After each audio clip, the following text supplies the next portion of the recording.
Welcome everybody to the Give It Podcast, the podcast for blurs, for nerds. If you have a fandom, you are most certainly welcome here. We are your hosts, the most, myself, Black Spartan, Show Guy Joe, Tafara TV. Guys, how are we doing this lovely weekend? I mean, the sun came out, so not too terrible. Oh, that pause button goes for a while. Still going. Still going? Okay, good. We're good. We're clear. I'm never using clap ever again. It'll only be laugh from here on out. No, I'm okay. I've been playing that new extraction shooter game that's been the Namco released. Synduality. Nice. I'm sorry. It's really not an extraction shooter. It's more of a open world sandbox PvP, PvE base builder. Nice. All right. And also, special guests. Hi. You got to introduce yourself while you're saying hi. Oh. Trying to think of a nickname. 30 seconds have passed. Right. This is Jeopardy, sir. I'm just going to go with Chad the Psychopath or something. I'm sorry, you have yet to phrase that in the form of a question. What happened to Sigma Chad? We didn't talk about that. What happened to Sigma Chad? That was the go-to for a little while. It was, but I kind of gave up on that name. After some complicated issues. Why don't we just go with just Chad? See? Let's go with that. Also, go ahead, go. Chat, you get 5 big booms. Boom. Boom. Boom. Boom. Boom. I saw that going so differently, but I'm so glad you went that direction. That's supposed to be the 5 beats of the Balor. What was the booms? Wasn't a Sonic boom. Mm-hmm. So there's this meme going around about these people called the Costco guys. One of them's Big A and Big Justice. Yeah. Go on, keep going, explain. Keep going. They made a meme about what I just did, and this guy named Eugene Dingleberry found them at some convention, and he said, "Chat, you get 5 big booms." Eugene Dingleberry. Yeah, that's his name. That tells you everything you need to know about that person and his life choices. Yeah, that definitely does. That definitely does tell you a lot of their life choices. But as you can see, guys, we do try to watch our language, but hey, words do fly. At the same time, guys, we do show trailers of video games and movies and anime that may be too intense for younger viewers. So viewer discretion is advised. Aside from that, welcome. So how do we start this? Really not a lot on the docket because, well, it's kind of been a week for all of us. But we do got some news starting from the world of Mortal Kombat because if you were wondering where Floyd was, well, we can tell you. He's now somewhere available at MK1. You just have to follow you actually have to follow certain conditions. Easter eggs are deeply ingrained in the history of Mortal Kombat, with even the very first game including teases to a secret ninja known as Reptile, with clues that would occasionally pop up, like, look to La Luna. Well, secret ninjas have returned in the most recent update to Mortal Kombat 1, featuring a pink ninja named Floyd. Here's everything we know so far.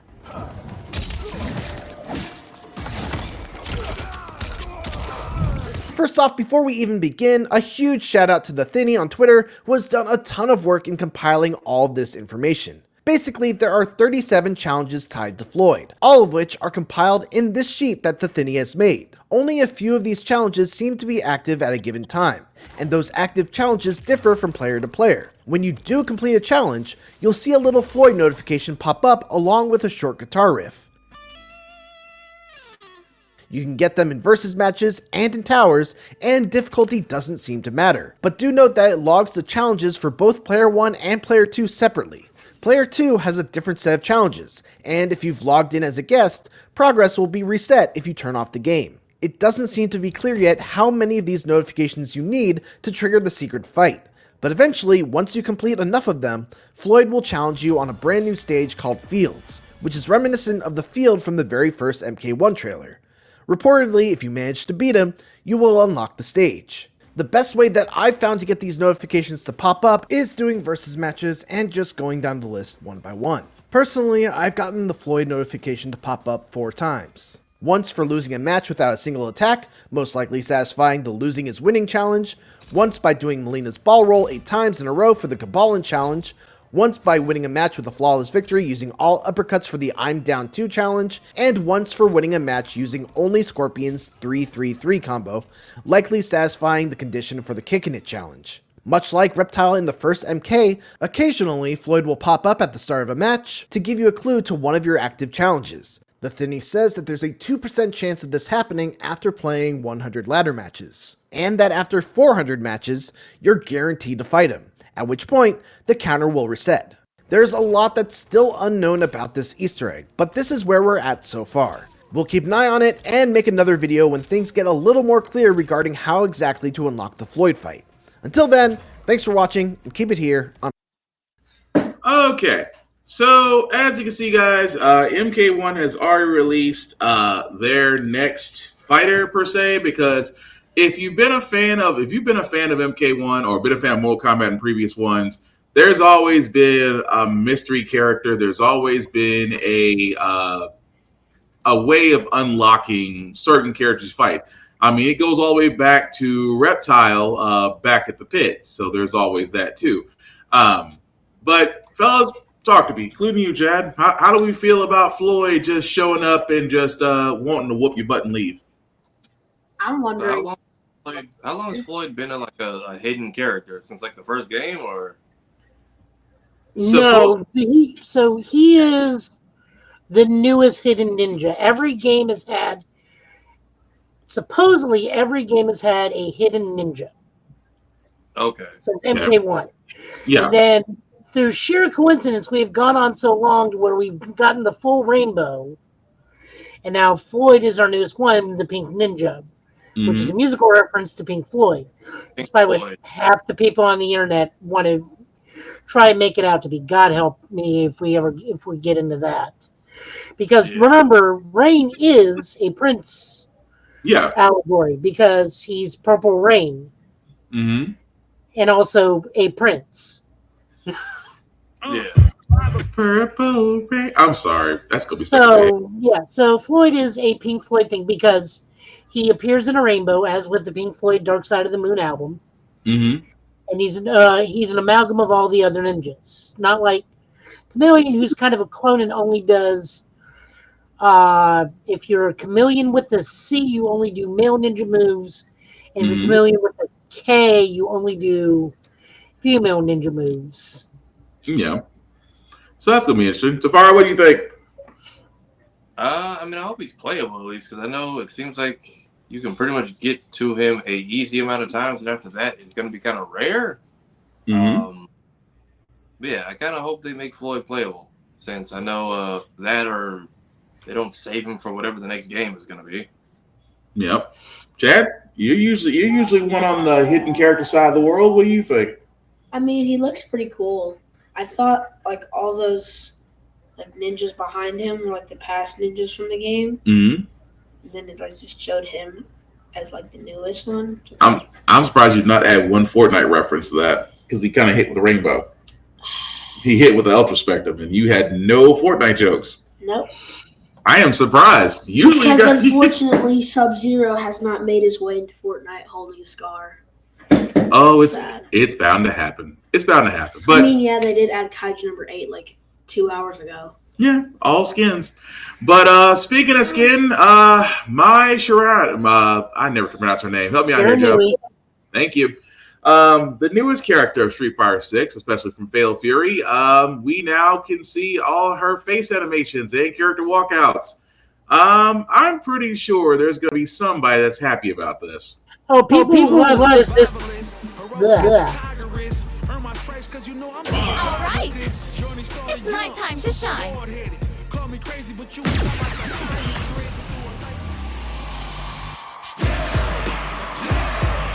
Started from the bottom and I'll never look back. Look at all my haters, y'all making them mad.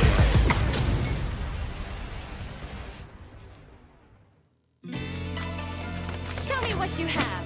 I am the bride of the Shiba Nui. So what's crazy about this is, again, the bounce physics are back. Somebody's I bring this up all the time. The bounce physics are back. Suddenly, all the people that were complaining are now quiet. I'm not saying it's a coincidence. I'm just saying. I kind of feel like Drewski. Hey man, it's got nothing to do with me. I'm just pointing out what's there. Yeah, Yeah. I saw a lot of people saying they want her casual fit before she actually suits up. Mm-hmm. Oh yeah, no, that's been a big thing of they want her in the tank tops and pink booty shorts. Like they want that to be outfit 3. That's not surprising, but Also, go ahead, Joe. if you're a super SNK nerd like I am, Mhm. one of the faces is actually an homage to one of the KOF characters. The one where she squint and make that frowny face is an homage to Daimon Goro from the Japan team from KOF. Well, pretty much any of the hero teams. He's the judo guy. Interesting. Well, I'm looking forward to it, but again, I still got to play Street Fighter 6. Fortnite. But what do you say? Fortnite. Yeah, speak up. What about Fortnite? Come on. So they just added Godzilla to Fortnite, and he's a playable boss. I did see that. Yeah, It's pretty fun. you like playing as Godzilla, which is, as I hear from you and your friends, y'all argue over who can play Godzilla. Yeah, but most of the time we don't really get him because sometimes he's halfway across the map. It depends where Kong spawns, and plus it's like a 40% chance if Kong even spawns in your game. If he does, then it's a guaranteed chance of Godzilla spawning in your game. So if you got Godzilla, do you immediately go after Kong? No, Kong doesn't spawn in the game, unfortunately, but I hope they're going to put him in the live event at the end of the season. So, really quickly, so if you have Godzilla, Kong doesn't show up at all during your gameplay. No, so he shows up when you load onto the battle bus. He'll jump out of a rift, do his little roar thing, drop some Monarch supply drops, and head back into the rift. That's all he does. It's just an indicator for Godzilla. That sounds like Fortnite's missing out on the kaiju battle. That's all I'm saying. That's basically what they were hinting at. They said that they're probably going to do a kaiju battle at the end of the season, live or something. Why not If it have keeps it? going, we need to have Ultraman appear. That also. I mean, at this point, yeah. I want to see Gigan here for some reason. I just like his name. You like Gigan? Well, explain Gigan for those that don't know. I actually have no clue what his powers are. Okay, no, get him off. He's done. How do you not know about Chainsaw Robo Chicken? Please, I like OG Mechagodzilla. Is that better? No, you're sick with your first answer and asking. How do you say it's your favorite and you don't know about Chainsaw I like Chicken? his name. I like You just his like name. the name. Okay. Yeah. Well, you got homework. Then, according to Joe, you got homework. But Also, the 20. We got 2 of them. Trash. One of them actually, it's Revenge of Mechagodzilla and Godzilla vs. Gigan. yeah, you got homework. You brought it up. You got homework. But speaking of homework, guys, Tafara, I know because you are the biggest Sonic fan I know. Sonic Shadow Generation surpassed 2 million sold, according to Sonic Stadium on Threads. Are we really surprised by this, gentlemen? Because again, from Tafara, I know you've played it. Joe, I think you played it as well, haven't you? Yep.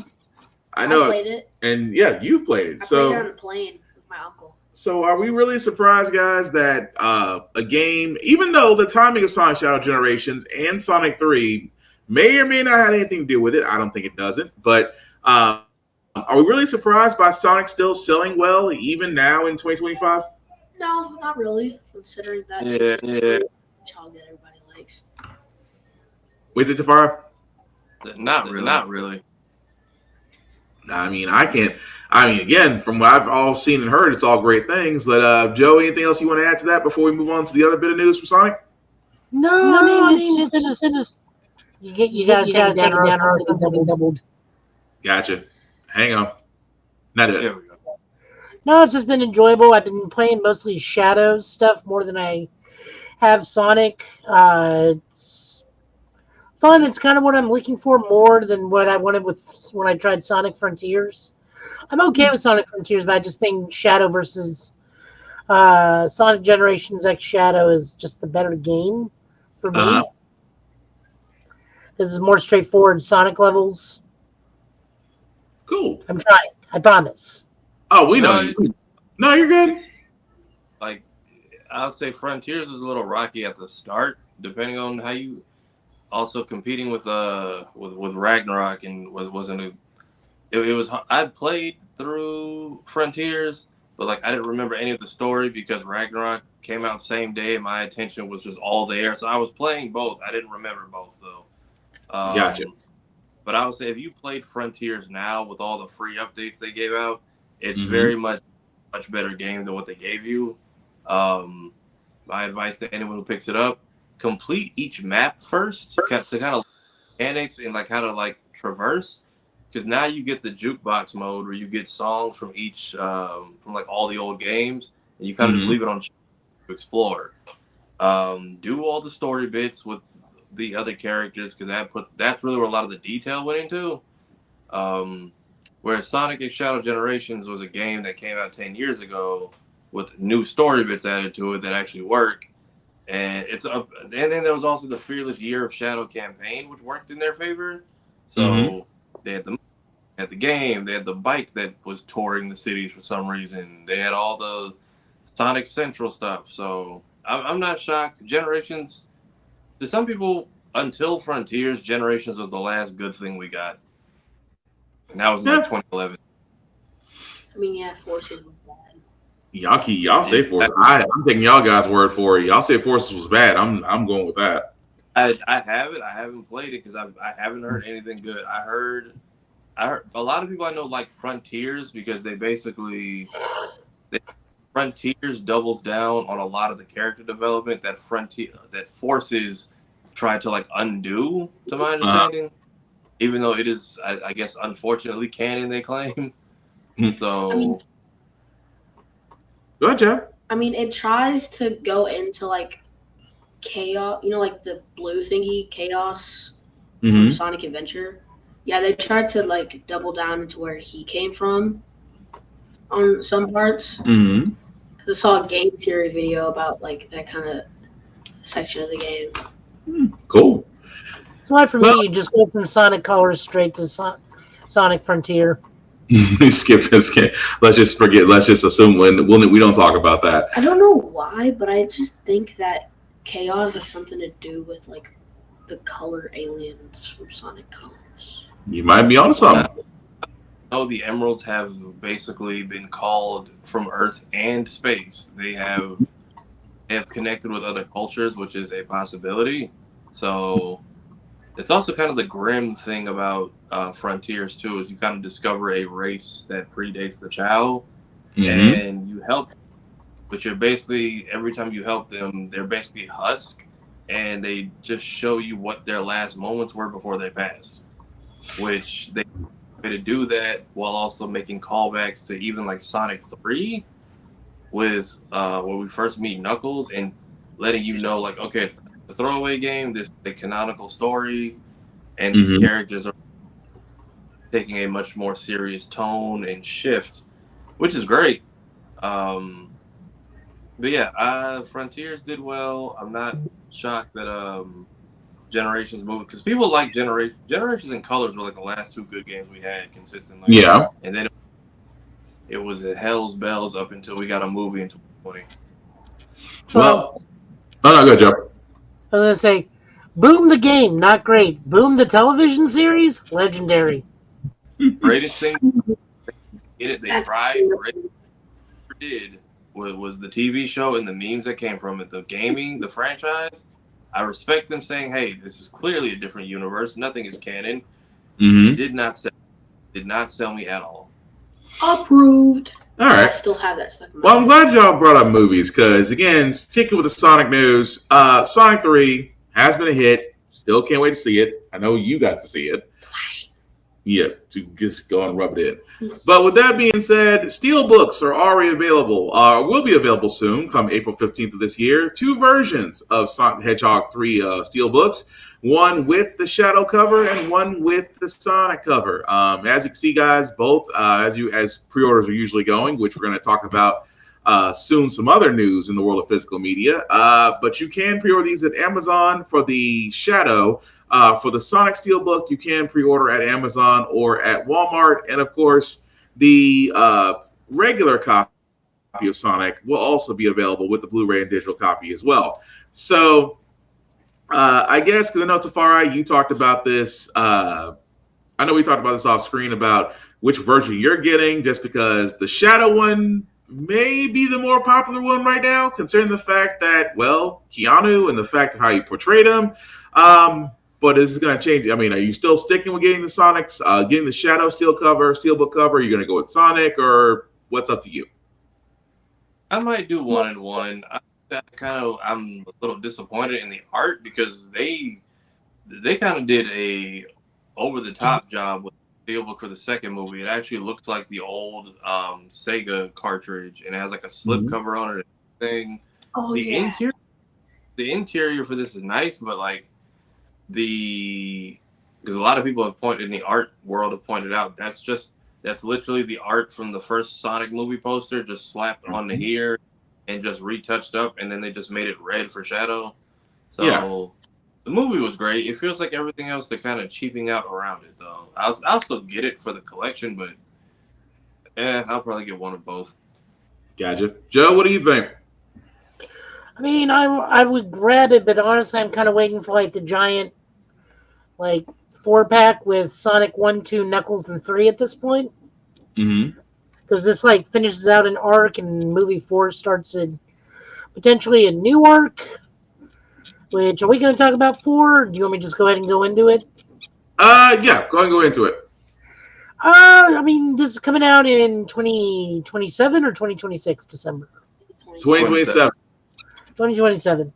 I find it very hard. We're kind of going a little bit backwards story-wise. We are going to get into spoilers because, you know, movies within spoiler territory.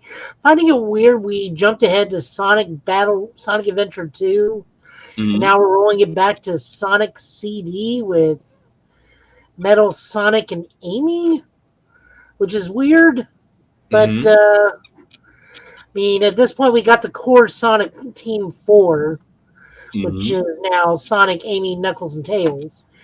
It's just weird that we're going backwards a little bit. Yeah. Especially because we don't know who built the Metal Sonics. Yeah, true.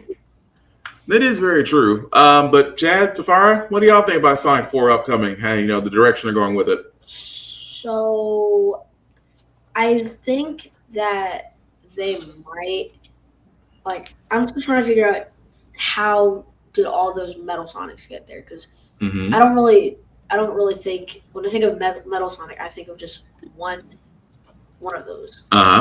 It's like Sonic's arch nemesis before Shadow. But when I saw that, I was like, so are they trying to make Metal Sonic like the Iron Legion from Iron Man? And I was like, it kind of makes sense, because Metal Sonic is a robot, which is designed to be made after one person. But I just want to see Omega, personally. I only care about Omega. I could care less about Rouge or whatever his name is, not Shadow. But Silver? Yeah, I personally don't care about Silver. Dang. To me, he's a wannabe the drink. Dang. Tafara? That was. So, I'm thinking because if you notice some of the, like, I think there's one that's blue and the rest are gray. Apparently there was some concept art of like a King Robotnik or a Grandpa Robotnik or like an alternate timeline. And somebody was, what if that metal is from that world? Yeah. I don't know, my super out there theory is, one, the way they introduced Amy was cool because it saves us the damsel in distress plot, because she can clearly hold her own and doesn't need to be rescued. So we dodge the hate that Peach got for the Mario movie off that. If this is a metal army and her all coming from home, this could be similar to the Sonic the Hedgehog cartoon with Sally, where they were basically freedom fighters and the goal was to roboticize everybody on the planet. Whereas she's bringing him home, and you could have her, Rouge, Sally, possibly Silver, either in the future or just back in Mobile leading a liberation front.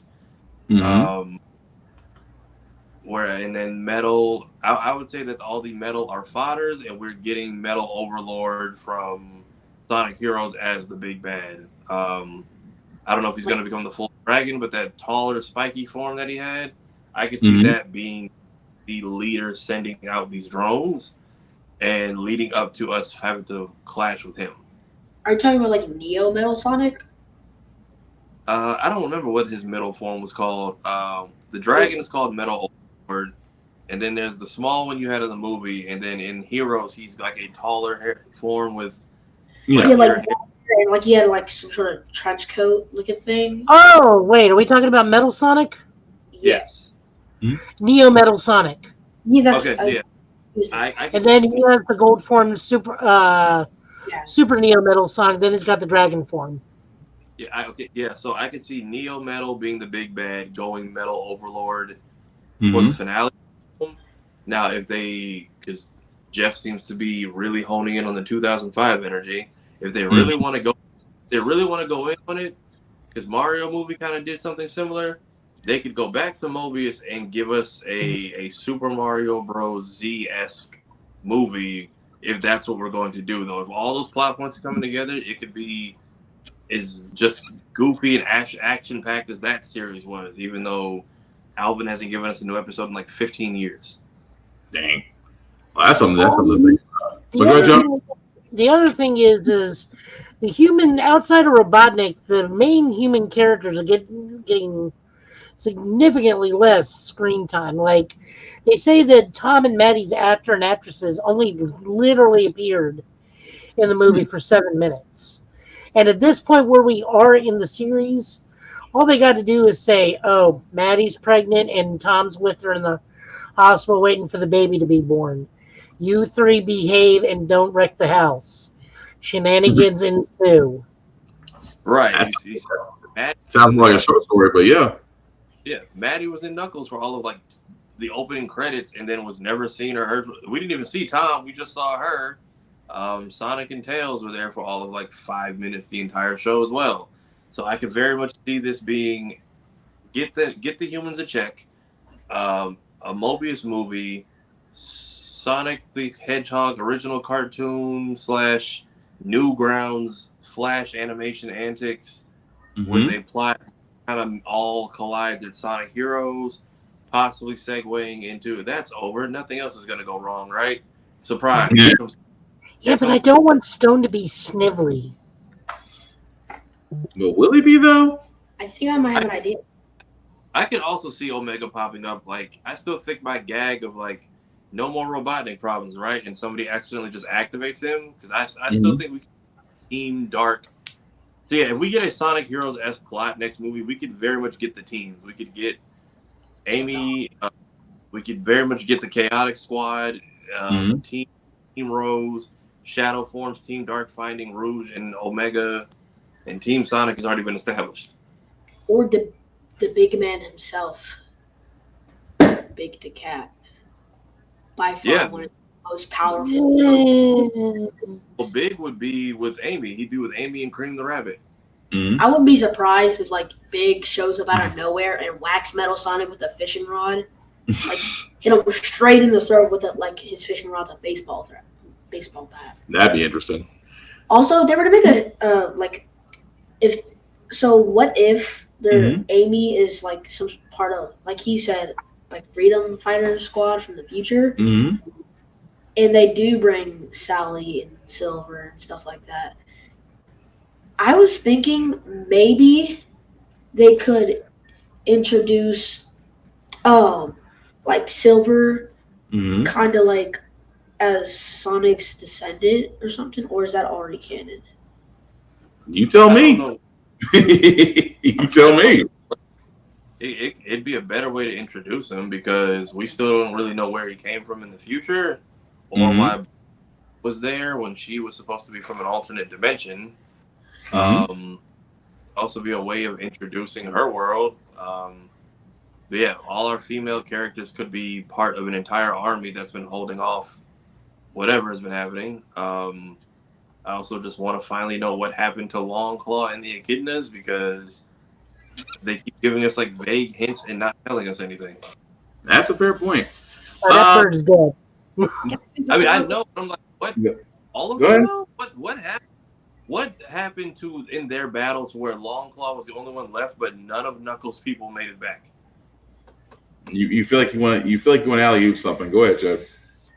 What if they're going in a direction with Sonic Underground? Nope, he's out.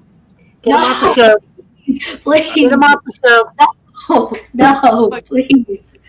And it's not Survivor, Chad. You got 2 more votes. You still got 2 more votes for you off the island.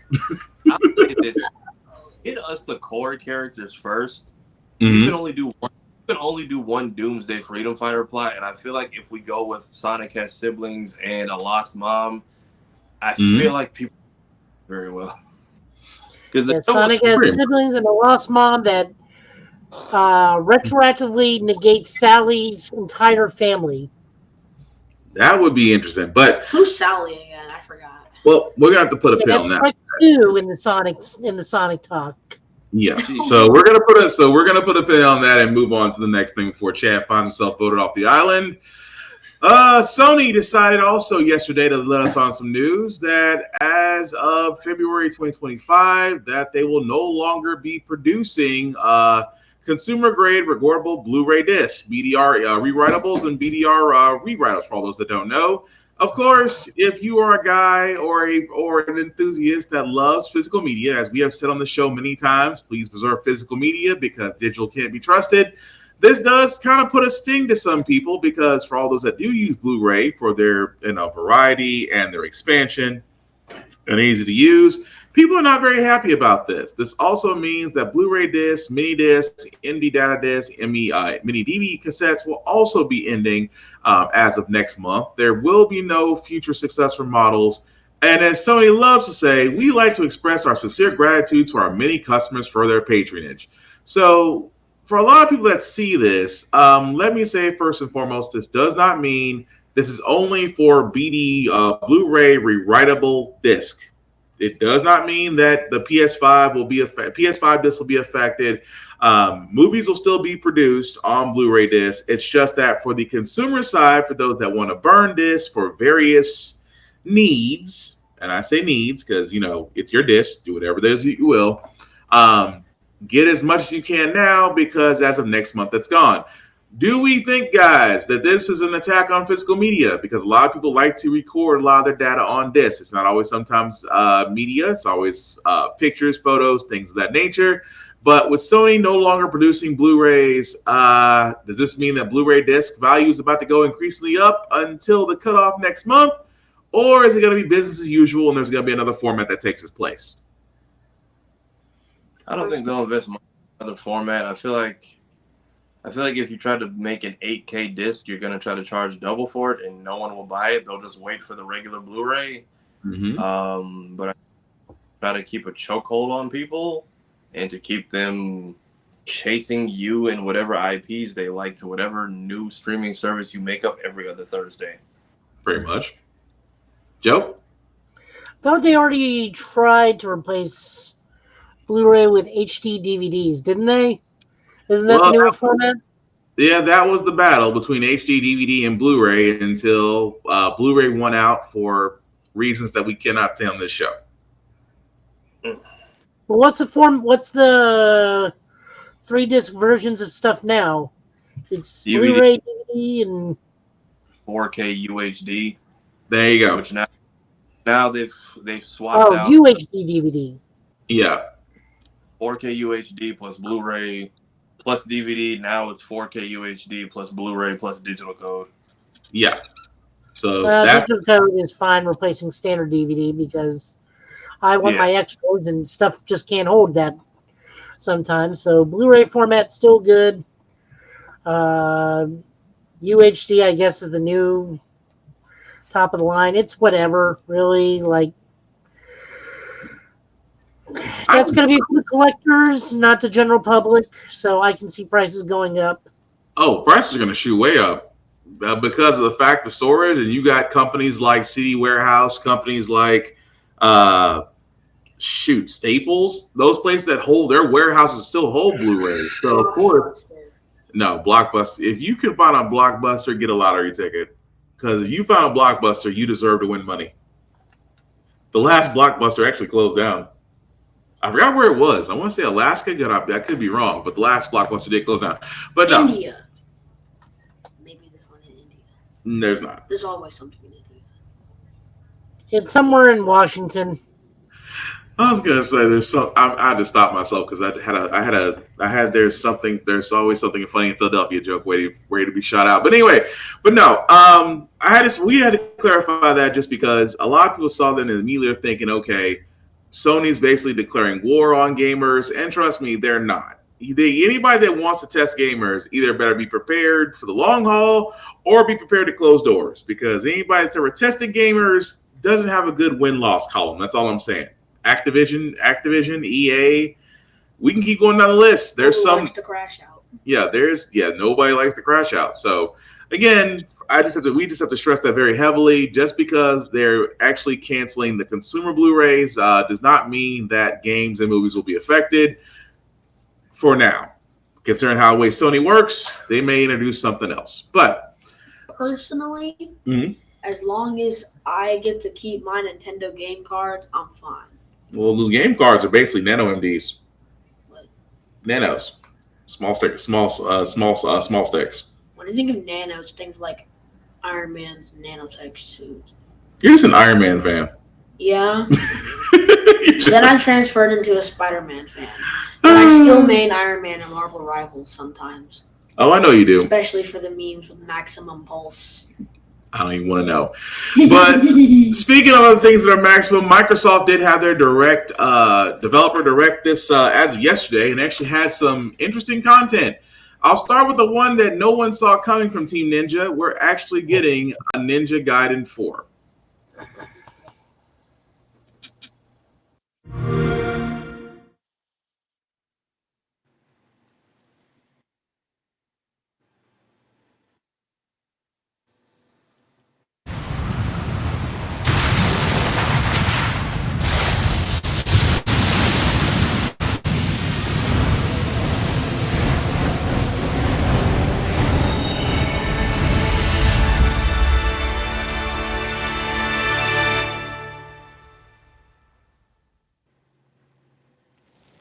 Several years ago, the Dark Dragon, youngest of the divine dragon gods, wreaked havoc across the world. The plot was ultimately thwarted through the efforts of a sole ninja. However, the Dark Dragon's husk remained, and from this husk fell an endless downpour of cursed rain. The abandoned Tokyo continues its struggle against chaos to this day. Infiltrated the facility. Commencing mission.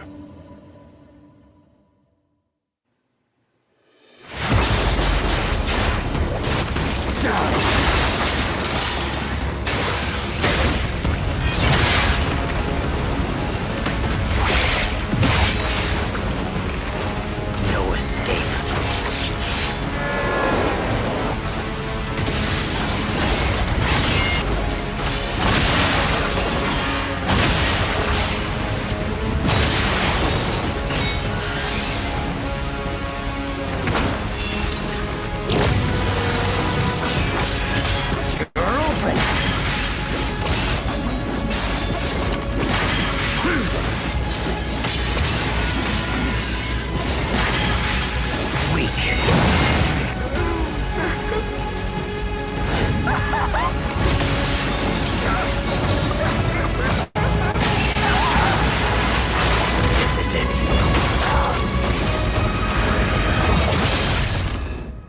Ryu Hayabusa.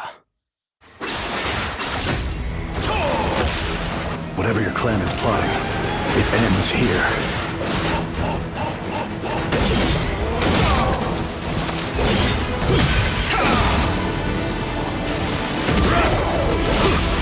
So you've come, Raven.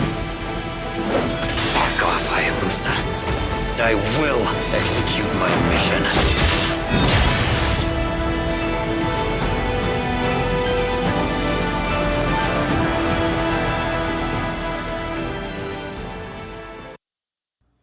All So as you can see, guys, that was a big surprise as of yesterday that we are getting Ninja Gaiden 4. As you can see, comes out this year, fall. So we probably figure maybe September, maybe October, probably a little bit closer on the other side. We don't know that yet.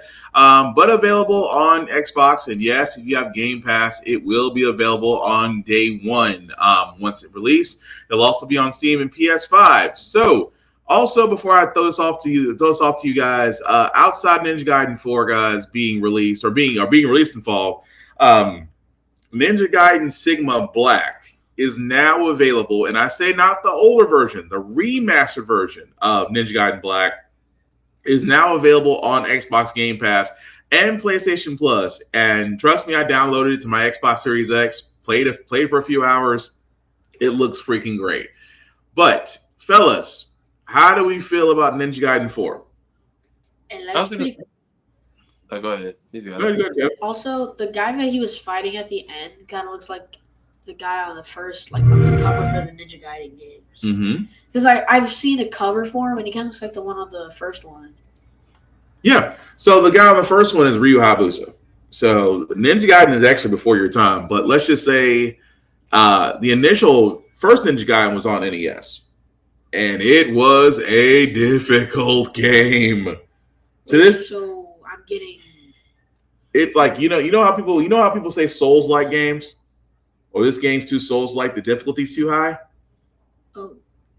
This was its grandfather. So to give you kind of Souls 2. No. It's harder than Souls 2. This would be the grandfather of Souls games, because Ninja Gaiden on NES is like the original Teenage Mutant Ninja Turtles game.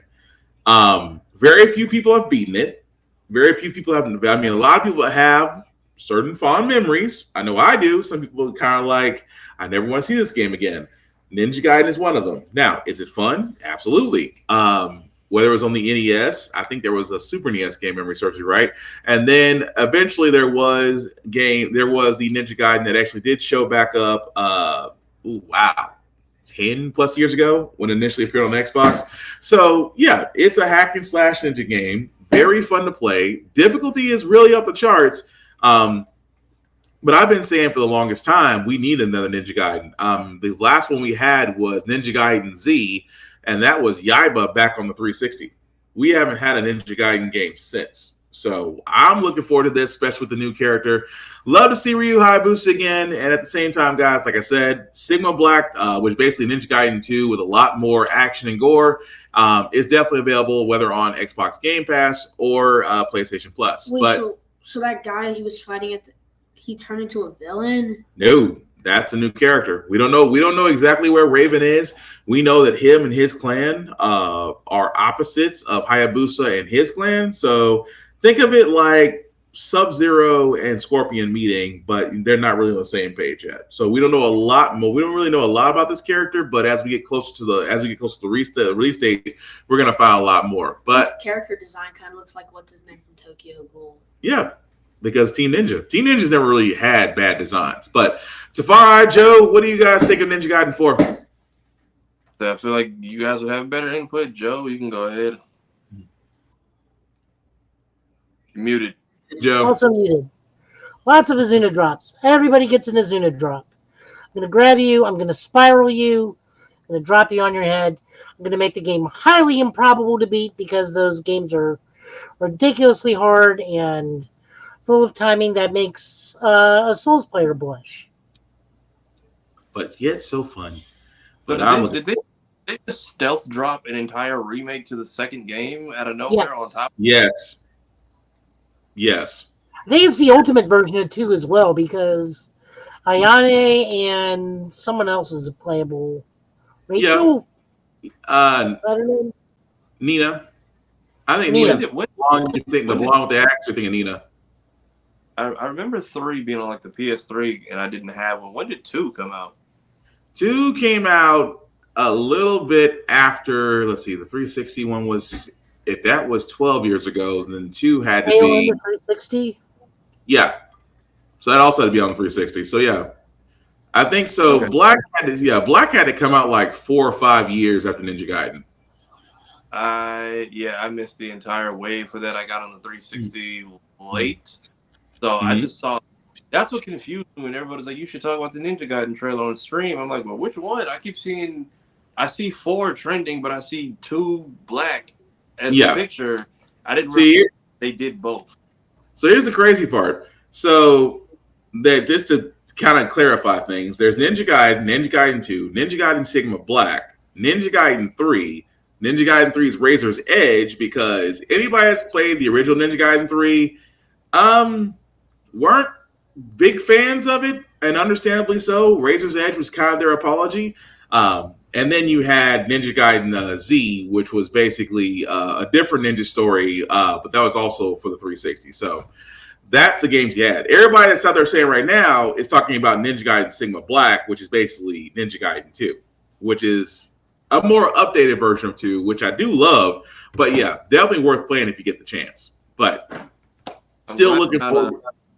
Say what? I'm glad we're not holding back on the violence, and I'm liking the cinematic finishes. The gameplay is, even though I'm pretty sure this game came out, Ninja Gaiden came out first. Combat kind of reminds me of Metal Gear Solid, Revengeance, or that's it.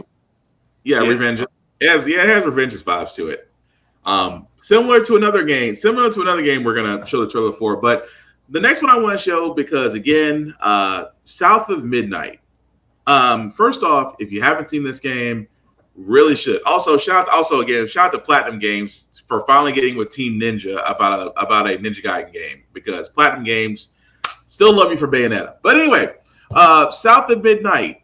This is a game that honestly I wanted to do well, because again, the woke mob have found the voice actors. And before we play this trailer, guys, let me point this out. If you don't like the game or don't like the premise, simply put, don't play it. There's no need to go after the voice actors. There's no need to bad about the game or call it woke or don't like it because it has a woman as the lead role. If you don't like the game, don't play it. Don't talk about it. Just hold up, check, if you haven't seen the trailer. But that's the thing I'm getting at. There's no need, because unfortunately the lead actress, who's actually has the lead role, is already getting hate mail, to the point to where she kind of shut off her IG for a little while. And again, I just never understood that. If you don't like the game, don't play it. But simply put, guys, let's not be dicks about it. But it's going to be pretty on Game Pass. They are already mapping out the days and weeks of what grifting content they can make. So, and also, I'm sorry, go ahead, Tafari. I said they'll be the first ones in line to play it when it hits Game Pass, so they can go ahead and make every rage bait They're working on rage bait thumbnails as we speak. I mean, that's a special kind of hatred. But for all those that are wondering what I'm talking about, South of Midnight is a new game, a new IP that Xbox is coming out with, and I'm going to stop talking about it, and I'm just going to play the trailer.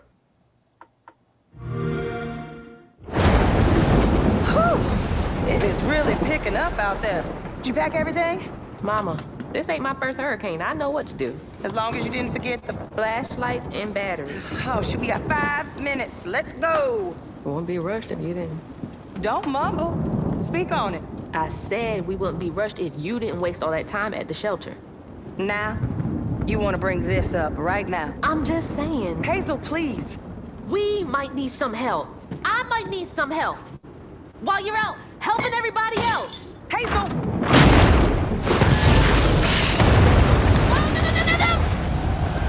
Mama!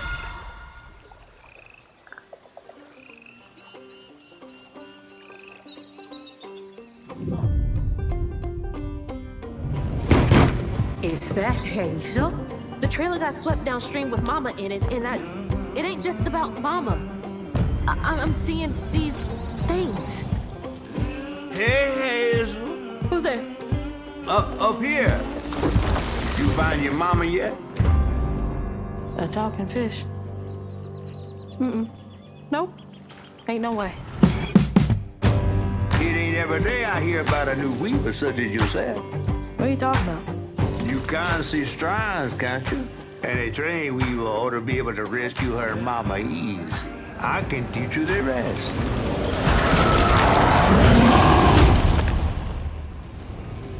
This better work.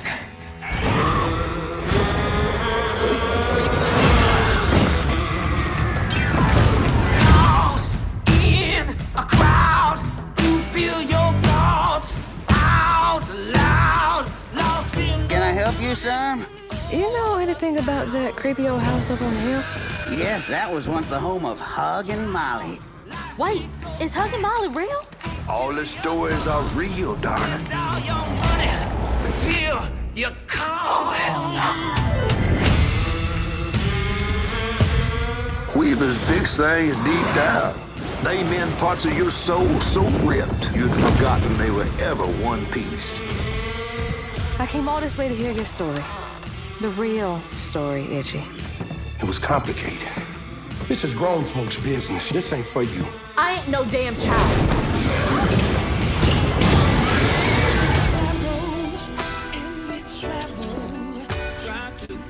Then you're welcome to try bottling up the pain. But the roots of this trouble go deep. Oh, dear. You've been keeping secrets.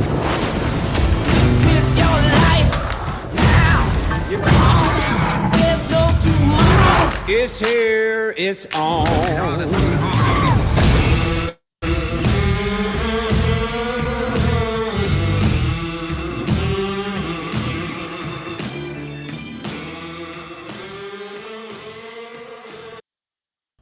All right, so that beautiful masterpiece of a trailer was South of Midnight, as you guys can see, available for pre-orders because it will be coming out April 8th of 2025, which means this year, available on Xbox Series X and Steam. And yes, if you have Game Pass, you can get it also on day one. I'm going to go ahead and say this off the bat. I am freaking invested in this. I love the artwork. I love the stop animation. I love the texture, the whole premise, the fighting mechanics, of course, look good. I'm all in come April 8th because I want to see this game. I really want to see this game do well. I do want to see the company behind the game, the developers behind this do extremely well. But fellas, what do we think about South of Midnight after seeing the trailer? I can't remember. Hug and Molly is like a real actual folk tale type deal, right? Yep, macabre. Okay, so yeah, taking that, I mean, southern twang and hurricane weather, so I feel at home already. Mm-hmm. The talking catfish let me know this is very much going to be a bayou tale. Mm-hmm. Also, this very much feels like if you went more into the mythical direction that a lot of people was kind of hoping Princess and the Frog would. Mm-hmm. I'm also noticing we're naming a lot of our MCs Hazel because I'm also watching the new Fairly Odd Parents where that's also the main character. But they here. I looked around. Not a lot of buzz on the actual trailers from Xbox, but on their pages and even on the reaction front, not a lot of buzz. So I feel like this game is going to go the route of Stray. It's not a lot of people are going to play it. The people that do will enjoy it. It'll be a sleeper award season that'll make people try again or give it a bigger aim. Yeah. It also kind of feel a little bit if anybody's played Brothers: Tale of Two Sons. Yeah. It's giving me a little bit of that. Only everyone speaks English this time. Fair. Joe, what do you think? Kind of got where's the Return to Oz vibes? That's another one. Yeah. Or Alice in Wonderland vibes. Like through the look. Catfish instead of Cheshire Cat, we get a catfish. That's basically what it was. I get it. Magical adventure, allegory, talking animal. Why is it a catfish? Right. Oh, there's a reason. Well, that's also a mythical creature too. In Mackay folklore was a catfish. That's why I'm excited because a lot of folklore because of what I remember and what I've always read about, but I'm just liking the fact that it's different, it's new, it's engaging, it pulls you in. It's very rare trailers that'll pull you in and you're immediately like, okay, I'm sold off the bat. In this case, I'm sold on South of Midnight just because of how good it looks. I mean, sound. I'm just ready to play the story. I'm not gonna lie about it. But Chad, is that why we throw catfish at Predator games? Say what? Is that why we throw catfish at Predator games? To this day, I still don't know why we do that. Wait, what? At our hockey game, Preds is our hockey team here in Nashville. Apparently, they throw catfish on the ice, and it's sad that I don't know why they do that. Okay, I was going to say because we have a Predators team too in Orlando, but it's the arena team, and with the mascot, I don't know how we haven't been sued yet. I mean, with a name like the Predators, I'm surprised we haven't had Law and Order show up yet. That too, but I mean, the mascot is straight up like kind of like a cosplay that someone we know is working on, and I'm just like, all right, but is it a Predator? Like legally, but no. But and it's just like, how's nobody sent y'all a cease and desist yet? Because they're probably waiting down to the armor and the helmet and the tentacle or the whatever dreads on the head. I'm just like, unless we there's got to be some kind of like written permission because they've also promoted a movie with you guys ever. But either that they're gonna be promoting, either they're gonna be doing a lot of promo in the very near future because you're right, or they're like Nintendo, they just wait to get popular then send a cease and desist. One of the two. The arena league's in another week thanks to XFL, so good luck. Right. But I hope this. I really want this game to do well. I get it. Ninja Gaiden Doom is here, but I hope people at least give this a shot, especially since Game Pass will be here. I know a lot of people be Happy Few because that was one of the games they worked on, but yeah, I'm hoping this gets back any fans they might have lost as well. Oh, it should. But like I said, like you said, it could be. It's also a sleeper too for all those that don't play it and they come back and just play it on a whim and realize they like it. It could be that type of sleeper too. But also another one that they also did from the developer direct, Expedition 33. Because I like the idea of this one. It's basically it's your basic mechanics of a JRPG, but just really done differently. But this is another one that I think will do well. So if you haven't seen it, here's a trailer. Rated mature. I've been having nightmares. Being out here isn't what I expected.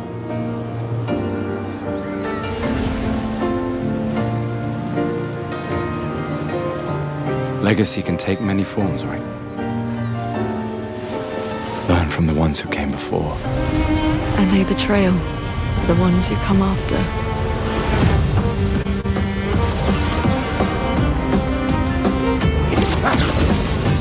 Wait, I hear something.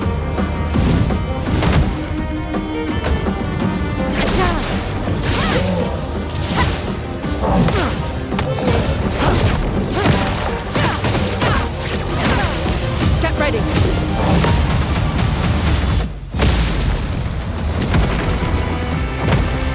Is that a Kestrel?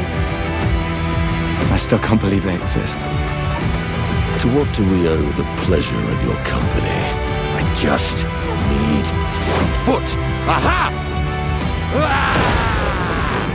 You can turn into a Nevron.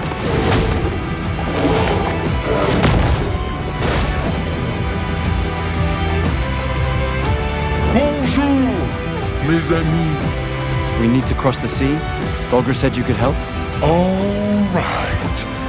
Ready to sail like a snail. This is a much better way to travel.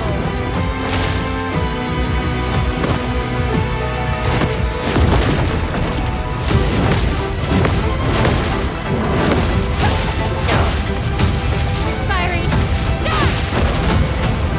We're gonna take down the painters, just the three of us? I didn't take you for a coward. I'm not a coward.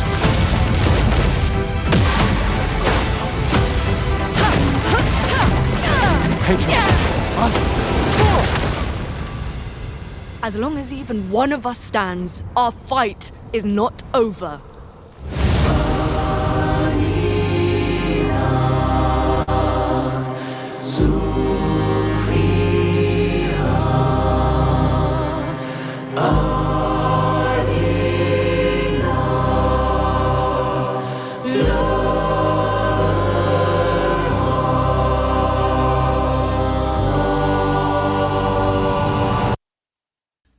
All right. So that, guys, was the trailer for Expedition 33. As you can see, a lot of these Microsoft games have a certain theme. They all seem to be coming out this year. April 24, 2025 for this one. Again, if you do have Xbox Game Pass, you will get access to this on day one. if you haven't noticed, yes, a lot of it is quick time events. A lot of it is parries. If you've played, I'm trying to figure out better ways. If you played Final Fantasy, if you've played Metaphor ReFantazio. Wow, well done. Yeah, if you played that, Guard. Yeah, so if you've actually played those, you'll actually see some similar items to Expedition 33. I'm looking forward to it. But guys, what do y'all think, including you, Chad? I mean, I'm not really into turn-based games like that. Mm-hmm. Even though I did kind of grow up with Pokemon. Mm-hmm. But I'll give it a chance, considering that I gave Metaphor ReFantazio a chance, and I kind of like that game. Uh-huh. So, yeah, I might give it a chance. It looks pretty good. Okay. Say it one more time. Is this a turn-based game? Yeah, it is a JR. It's a Japanese RPG game, so it is turn-based. Oh, okay. Like, I'm just liking the fact that it's got, I mean, you don't really just sit there. It is a lot of parrying. You can parry, you can counter. You just can find your moment to attack. It is all turn-based with quick time events. You get used to it, but again, if you play games like that, but similar, that's what you're going to expect in this one. But I'm digging it. For me, I'm getting One Piece Odyssey vibes Mm-hmm. because I played the demo for that game, and it was a turn-based game, and it was not that great. It's so much fun. Is it? Odyssey? One Piece Odyssey is amazingly fun. Nah, that game is. You and Joe. All right, you and Joe are the opposite ends. Just move him off the screen. You and Joe are going to be on the opposite ends of this one on this agree episode. on this one? Pokemon Scarlet and Violet was an actual good Pokemon game. Yes, that's fine. But here's the difference between me and you, Chet. I bought the game. I didn't just play the demo. No, like I played the demo and I played the game because when I went. And how far did you get? How many of the Straw Hats did you get? All of them. So how far in the game did you get?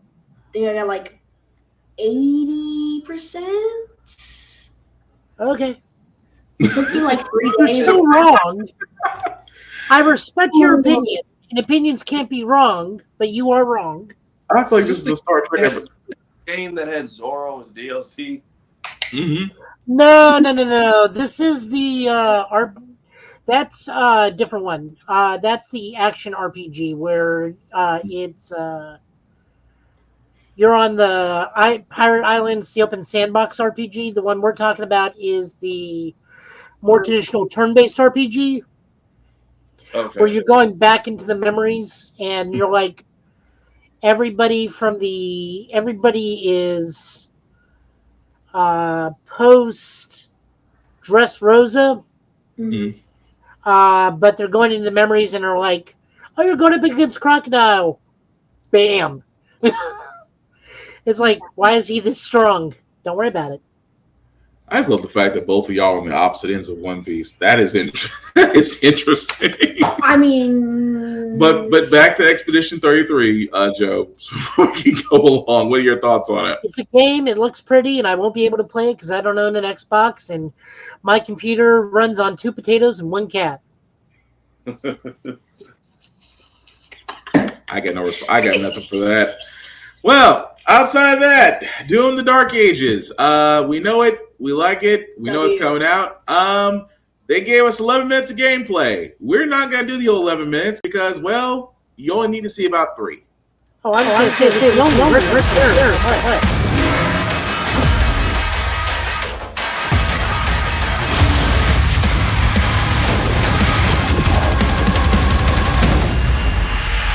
In Doom the Dark Ages, you will feel like the superweapon in the center of a medieval war against hell. Set in a cinematic sci-fi fantasy world full of locations to explore, powerful weapons to unlock, and enemies to conquer. This is a prequel to Doom 2016, and that's given us the opportunity to reimagine every aspect of this experience. So if you're new to the franchise, then Doom the Dark Ages will be the perfect entry point into the series. And if you're a longtime fan, then you'll be proud to see, in a lot of ways, the feel of the game is really a return to form. So let's break it down, starting with the combat. In Doom Eternal, you felt like a fighter jet. In Doom the Dark Ages, you'll be an iron tank. Heavy, strong, but still fast. A grounded combat system with an emphasis on power over the acrobatics of Doom Eternal. And a balance between enemy projectiles and player movement speed that makes strafing to aim viable again, just like in the classic Doom games. But it's not all about nostalgia. Innovation is the goal, always. And so for Doom the Dark Ages, it's an all-new world with new tools and new mechanics to master. Let me introduce you to the Shield Saw. Block. Throw. Parry. Deflect. All from one input. It's contextual, tons of depth on a single button press. You know, we want every Doom game to stand on its own as a unique experience. So in 2016, we asked you to run and gun. In Doom Eternal, it was jump and shoot.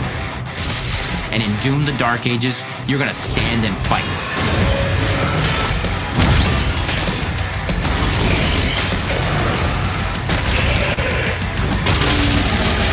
And the Shield Saw will give you the strength to go head to head with some of the biggest, baddest demons we've ever created at id.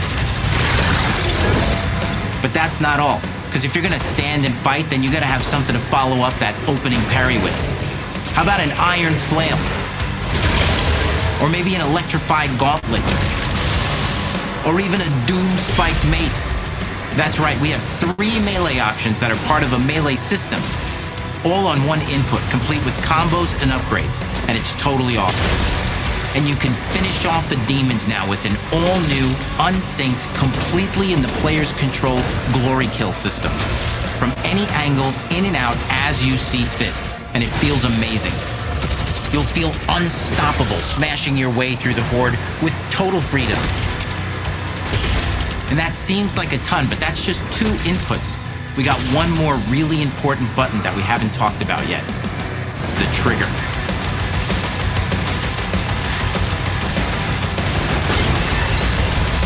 That's right, we've saved the best for last.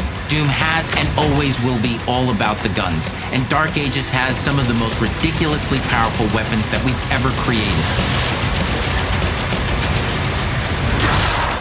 Mean. Ancient.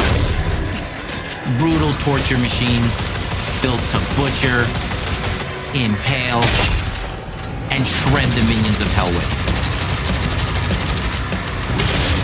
Only in Doom. That's the mission statement for the design of these never-before-seen, insanely fun-to-use tools of mayhem that only the Slayer has the power to wield.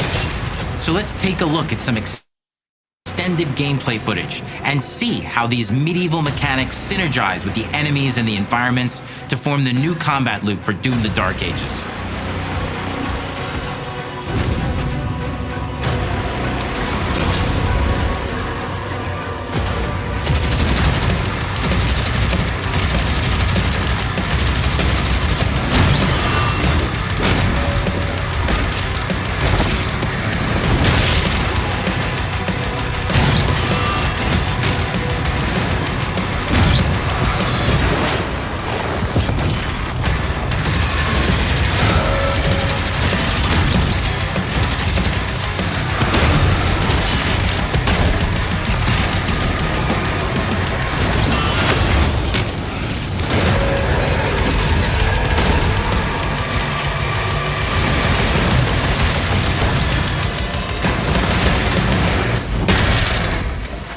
Under the hood for the first time in an id game.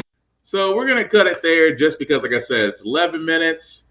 I only need to show the gameplay because outside of knowing when this is coming out, which, by the way, Doom the Dark Ages does come out also this year, May the 15th, available on Game Pass. Need I say more about the fact that you get a saw, you get medieval weapons? They do explain some other weapons in the game that, again, are toward the end of the video, and also certain rides that you actually get at the end of the video. I will say this. One of them was always what I always wanted to do with the Doom character, if you gave him a Gundam. The other one is if you ever wanted to ride a dragon. I'll leave it at that. But fellas, I mean, what more do we need to say about Doom the Dark Ages? Because I know I'm playing. Give me this game. I don't care if it's unfinished. Give me the game. Well, you may want to finish game, Jed. Oh, I want the game.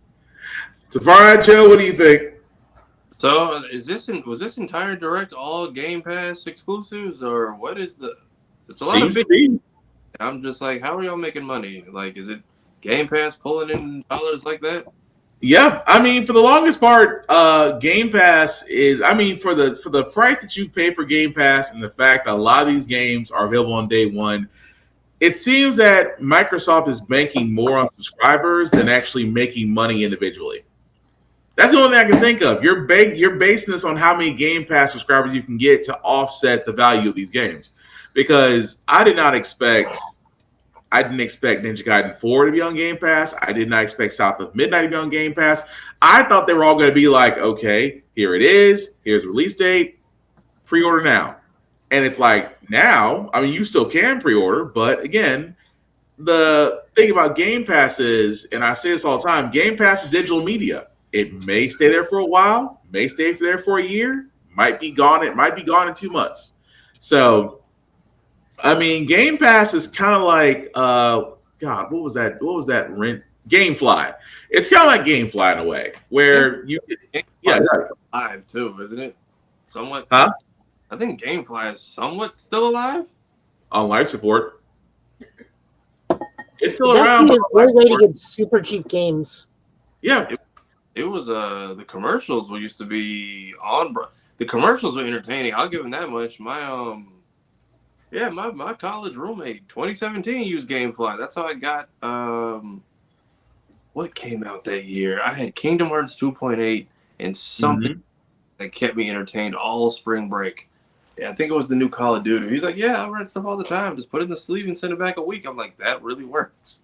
Yeah, but that's why I think Microsoft modeled their Game Pass after. It's like, hey, you can pay $20 a month, test out the games, and then if you like said game, go pay the full price for it. I mean, it's not a bad system if you think about it, because a lot of people don't want to get burned paying $60, $70, $80, $100 for a game. Especially since we're now in the $100 range for a lot of these ultimate versions of the game. So it's just like, I understand it, but I also understand what Microsoft is doing. It's like, because let's be honest, the last Developer Direct wasn't very solid for Microsoft. There was a lot of hits and misses because they kind of focused on one game and didn't really tell a lot about the others. I mean, the best things that came out of the last Developer Direct was Indiana Jones and the Great Circle, which, if you haven't played it on Game Pass or haven't bought it, it's great. Worth playing. Isn't that where he came out and apologized for that vampire game? I don't know. Why would he apologize for the vampire game? I'm not remembering that one. The vampire game that was like their supposed to be their big hit, and it underperformed so badly the studio shut down, and he had to come out and apologize for a second time. Doing that. Redwood or Old West? No, it wasn't Old West. It started with an R. Redfall. Thank you. Redfall was what it's called. Yeah, that one. I don't know if he came out and apologized. I don't know. Was it the studio that apologized? Someone Harrison Ford apologized. No, it wasn't. I mean, the guy that runs Xbox. Oh, Phil Spencer. Yeah, he did come out for that. They had to come out and apologize. Like, yeah, we overestimated and studio got shut down. We're real sorry. Yeah. Isn't there Phil Spencer. No. Oh, there is a Redfall, but it's got nothing to do with the video game. So yes, you are correct. The Nicolas Cage movie, but you're right, Joe. Phil Spencer did come out and apologize for Redfall. For this one, because Indiana Jones was done by, I want to say, From Software. No, ID. No, it wasn't. No, it was Bethesda. There we go. Bethesda is what I was looking for. They actually did the game, but no. It's still worth playing though, if you haven't played Indiana Jones: The Great Circle. But in the same case with this one, with Doom: The Dark Ages, it's kind of hard to screw up a Doom game. It's hard. As long as you have guns, as long as you have enemies, the difficulty level is always there, and as long as there's a BFG gun somewhere, which there should be, it's hard to go wrong with a Doom game. because it's always a fun time. It's like, you know what it reminds me of? It's like Serious Sam. If you played Serious Sam on the PC, that's always fun to play. It's just basically Duke Nukem, which again, I'm not complaining about. I love Duke Nukem. But yeah, Doom the Dark Ages looks like it's just going to be fun. But this developer direct, just to sum this up before we get on to Phantom Blade Zero, which is our last trailer before we get into other news and comics. But no, this developer direct, guys, I just want you guys' opinion on this because, yes, we saw 4 games, and each of these 4 games are all going to be available this year. All of them going to be on Game Pass. So if you already have Game Pass, you're pretty much just waiting until when it's going to be released, which looks like a lot of these games is going to be in the April-May category, with Ninja Gaiden 4 being released sometime in the fall. Really quick, did Microsoft nail this developer direct, or was it a swing and a miss? No, I think they got it. Very much came out swinging to start the year. Good for them. Don't take this momentum and squander it. I hope every game comes out and is good. Plagued by unfortunate layoffs, especially due with our because nobody seems to be safe in our current landscape. Right. First couple of days. I'm hoping these studios stay open. I'm hoping these people get more work. And I hope PlayStation kind of brings it, because now the ball's in your court. You did very well at the Game Awards, but clearly this is letting you know you can't coast on that for much longer, because Xbox came to play and they very much have backed it up this time. Right. Joe? I'm just going to wait for certain things to come out on PlayStation. I don't have an Xbox, so I can't Well, let me ask. They promised us the stars before, and it has failed spectacularly. Okay, so let me ask you this. So I know you don't have an Xbox, but from a presentation standpoint, did they improve or did they give more of the same? They've done this before, and then turn around and have had Phil Spencer come out and apologize. So they've literally done this before.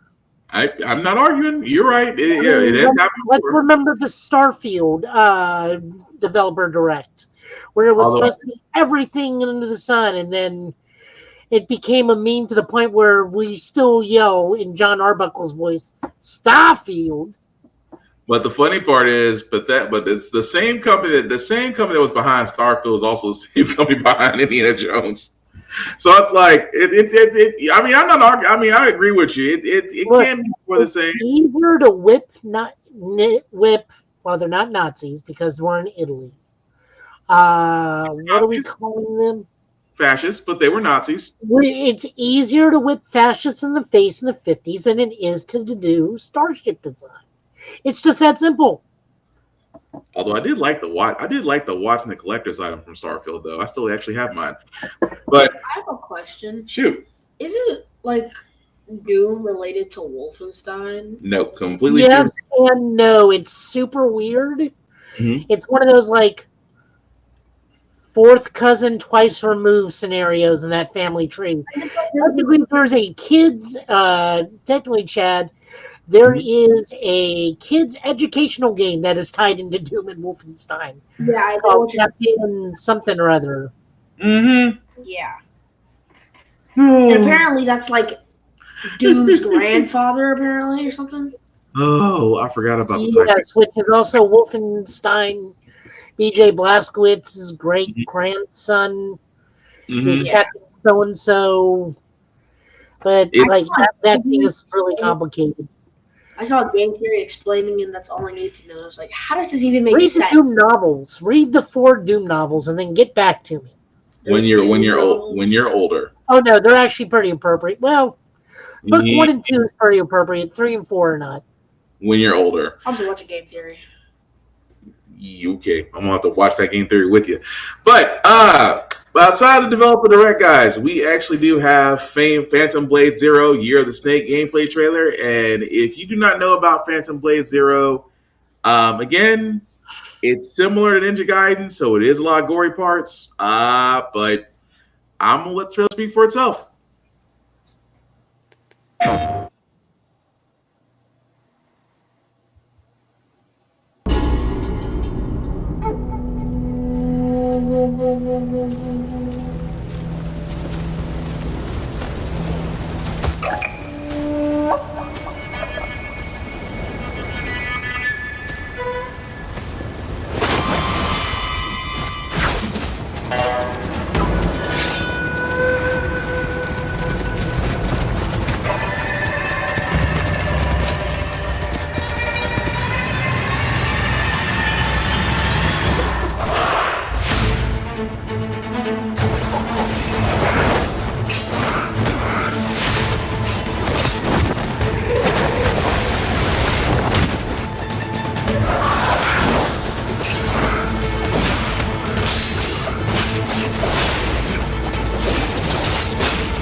you guys, that was Phantom Blade Zero, Year of the Snake trailer. For PS5, again, there seems to be a trend with this that all these games will be released this year. I'm sold, but Chad, Tafara, Joe? Is it really the Year of the Snake? Yep. Okay. I kind of dig.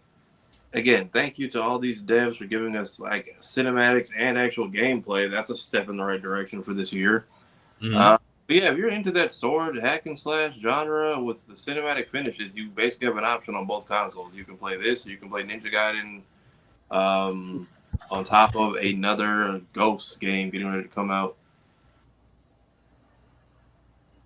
Oh yeah, Ghost of Yotei. Ghost of Yotei is coming out. Right. All right. Chad, Joe? I mean, it looks cool, actually. It's just, I think the reason why he was doing so little damage was because the weapon he was using was a sword. And I'm thinking that, like, all the big weapons will do good damage, but they're slow. And all the swords will do not that good of damage, but they're fast. Yeah. Also, the thing about it is they actually explain the weapons. So the fact that there's a number 13, number 27 means that there's going to probably be a cavalcade of weapons that you can use in this game. Although me and Joe did talk about this earlier in our group chat, it looks Souls-like, but we don't think it will be Souls-like. We think it'll probably be more like Devil May Cry meets Sekiro Shadows Die Twice. Either way, That guy was spazzing out after he got resurrected. yeah. But that's just the fighting. Like it's so fast. That's what makes me think Devil May Cry, because Devil May Cry and God of War, they're kind of fast-paced. They're kind of fast-paced combat games. So when you're looking at Phantom Blade Zero, it's like, okay, this is probably gonna be fast-paced as well. If that's the direction they're going for, cool. But that's just me. But Joe, did you want to add anything more onto that? No, I mean, the game looks fun. I will give it a shot if I can afford it. Like, everything's changing because of the move next month, so Lord only knows. I got to plan around things. The reason why we were only seeing those swords they were all the snake-themed swords for Year of the Snake, which is why it's the name of the trailer. I just look forward to it. I want to see what it's like. The director made a comment in an interview where he does not like Souls-like gameplay. Yeah. He likes Souls-like level design. Yeah. Which is why it will be more Souls-like traversal than it is combat. But, we'll see when we get there. Fair. But either way, I'm still digging it. So some other quick news, guys, before we get to our comic book pools. Really quickly, I don't know if we should feel happy or sad about this. Warner Brothers game chief, David Haddad, will be exiting. And unfortunately, it's not David Zaslav. He will be leaving his role after 12 years in the Warner Bros. Gaming division. I can only think that because of what happened with Suicide Squad and many other failed other games, that maybe they're going in a different direction. But either way, Mr. Haddad is definitely out. Is this a good idea or bad idea, guys? That's because Zaslav is still there. I mean, between that and whatever the movie is about the rock star, but he's being played as a monkey. Well, how many times do people have to tell you no and you do it anyway? Fair. The biggest issue with that movie is no one knows. If you're not from the UK, you have no idea who this dude is. Like, I don't know who this dude is. Yeah, everyone's saying, like, it's doing bad. It's like, why did you try to sell this here? You should have started over there and slowly. Also, why is he a monkey? Apparently, it was an artistic choice to make something out of place amongst people. They never did a good job of explaining it. It's supposed to be something about feeling alien amongst your fellow artists, and they chose ape for some reason. I don't. Pretty much. Hello, monkeys. You just wanted that freeze line so bad, didn't you? The biggest info dump from this was from Straw Hat Goofy, more than it was the people who made it. That should tell you enough. Pretty much. But no, again, until Zaslav is gone, I don't think this is more just, hey, we're going to put the failures of our games on one person and give him a golden parachute on the way out. That's the way I look at it.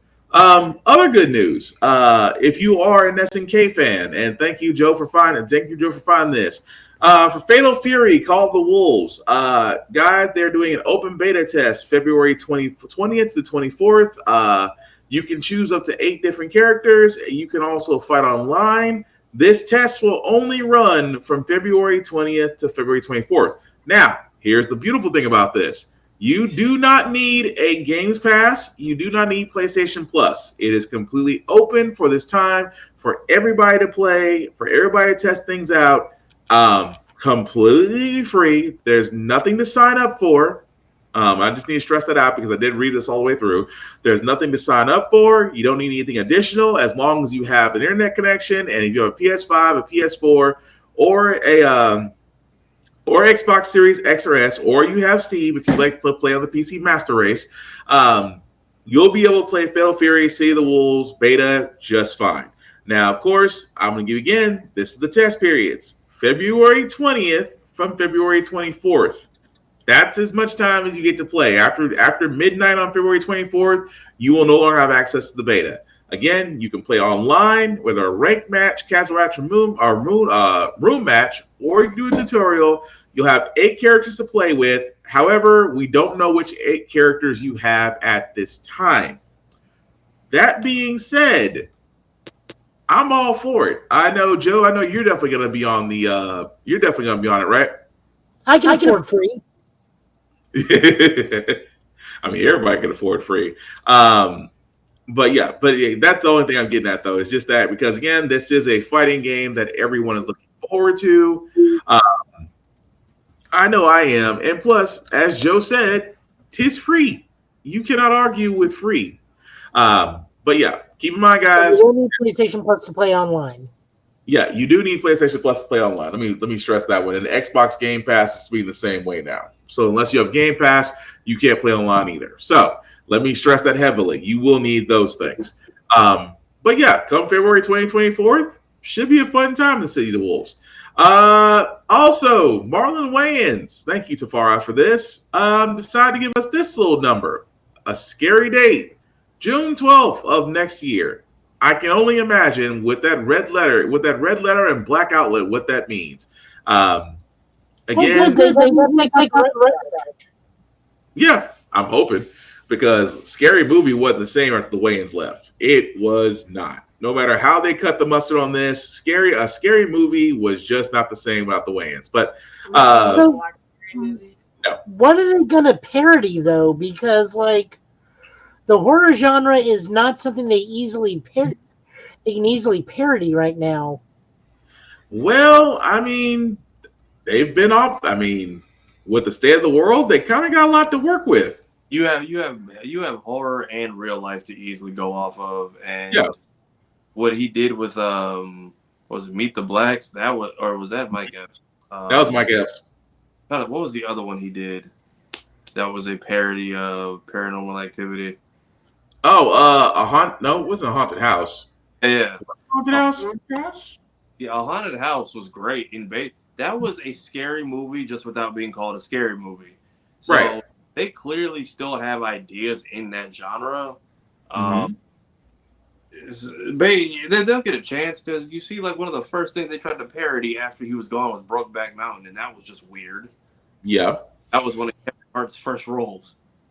Maybe he'll try and parody all the Jordan Peele movies. They could do that, yeah. I Peele being front row laughing at his ass off the entire time he does that too. Like, I could Jordan Peele very much. I could see him being a good sport about it. Yeah, they could easily make fun of Us. They could make fun of Nope. Yep. I don't think what other movies. I think the Conjuring world is still doing 50,000 films. Mm-hmm. Like I said, they got plenty of material to work with. They really do. I mean, the Wayans do have a lot to work with, and let's be honest, it don't take much for them to come up with a script that'll have us all laughing. Homegirl fighting with the skeleton. You could easily do that in modern day, but with the Megan doll, like, wow. Yeah. Or Megan. Brain rot. Brain rot? Is this a new thing? Yeah. Of course it is. It's called watching TikTok for too long. Mm-hmm. Wow. Okay. He's not wrong, though. I've learned something new. Also, they can maybe put the Costco guys in that movie. I mean, if you have TikTok download on an extra phone, you can. You can go ahead and sell it for like what, $5,000 now. That's still crazy, but yeah, because you can't download it. But if you still have it, it's value. Its software is worth in gold until a tech person figures it out. But outside of that, we haven't covered wrestling in quite a while, so forgive me, guys, if I sound like a very old man. But Royal Rumble is next week. Will take place on February 1st in Indianapolis. The fight card so far, and I wish I could make this up. I double checked this twice. So far, the fight card is going to be the Women's Royal Rumble match, the Men's Royal Rumble match, and then for the Undisputed WWE title, it'll be Cody Rhodes versus Kevin Owens in a ladder match. Now, again, it's next week.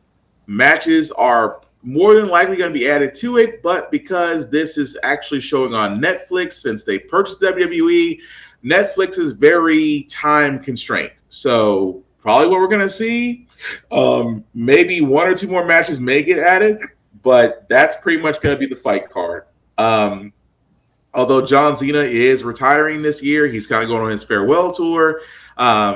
He's kind of the heavy favorite to win the Rumble. Also, Randy Orton, CM Punk will also be in it. So it should make for an interesting fight card. But I'm going to be asked this question, fellas. Will we be watching the Royal Rumble, or will you be waiting for the results? I might check it out. Joe? I mean, if it's on Netflix, then I'll watch it. I mean, I will watch it too. Like I said, it's been a while since I've caught up. I've been out of the wrestling loop for some time. Life be lifing. But yeah, Kevin Owens, I've been following him since he was Kevin Steen in ROH. So it's about time he gets another championship run. Cody Rhodes has fulfilled his obligation. I think they're going to keep the strap on him until WrestleMania because of the whole tribal bloodline thing. Because last time I saw it, Roman Reigns won, and I think they're still trying to go with that. The Rock is somewhere in the middle of all of it since he's now a major boss on the TKO side. So it'll be interesting to see what they do with that, especially who wins the Rumble, because that kind of tells the story for WrestleMania. Who's world heavyweight champion right now? That would be Gunther. Okay, that's how Cena goes out then. Because they're very big on Gunther. So Gunther will drop the belt to Cena. That means Cena ties with Ric Flair. Oh, you say if he challenges Cena? Okay, that's what you're saying. Okay. Well, Cena's going to win. My prediction is Cena wins the Rumble. Right. Challenges Gunther, gets the title, which ties him with Flair. The World Heavyweight title things. Then drops it back to Gunther. I can see that. But since I want to see what happens since this farewell tour, because Cena's been around. I did not think about that for almost 17 years. 17 years. Women, it's either going to be Becky or Charlotte coming back for with the pop and the win. Charlotte is bound to come back. Lynch was supposed to return at Raw on Netflix, and then it got pushed back. Alexa Bliss was supposed to return, but her return got canceled. So I think the reason for both of those is they had television obligations. Huh. I think because Becky Lynch is now outed to be part of Starfleet Academy. So they may be doing that. I think Alexa, I have no idea if she's just liking voice work and wants to and took on another job. It kind of goes to show you that the old guard is starting to kind of go the long way, which makes me wonder, are they going to be putting over new people, new talent, since, they're diversifying? Yeah, but we're also in a really healthy place right now, especially with that contract. Not quite merger, but willingness to work with TNA, or not TNA. Is it TNA? Yeah, it's back to TNA. TNA Impact. TNA and WWE are working together, so, I never thought I'd see that day happen. There's a possibility we could see a TNA World Title match with Joe Hendry fighting somebody. Even though he did win the TNA World Title. Yeah, Nick dropped it to him. That's what I'm saying. We could see it at Mania. Although Tessa Blanchard being back in Impact, just the less the better. Why? Let's talk about Gundams. Go for it, because this Gundam series, I go ahead. You Go got ahead, the video. Yeah, I'll find it, but yeah, this Gundam. You and then just type in a couple U's and it'll blow up. I got that. It's just, oh well, how can I put this ever so nicely? So Mobile Suit Gundam G-Quakes came out last week in Japan. It's already got the #1 top spot. It's also got the #1 single right now, Plasma by Kenshi Yonezu. A lot of people who are unfamiliar with that, he is the singer of the opening of not Devilman, Chainsaw Man. He's the singer of Kickback from Chainsaw Man. Also, another insert song artist is, if I'm reading this right, Hoshimachi Suisei from Hololive. She's also inserted her own song in there, which is one of the first times anybody from Hololive has had any sort of media into a mainstream movie. So congrats on them. We can go ahead and pull it up, and then I can tell what some of this is without going into big spoilers. All right. Let me go ahead and play it. Yeah, go for it.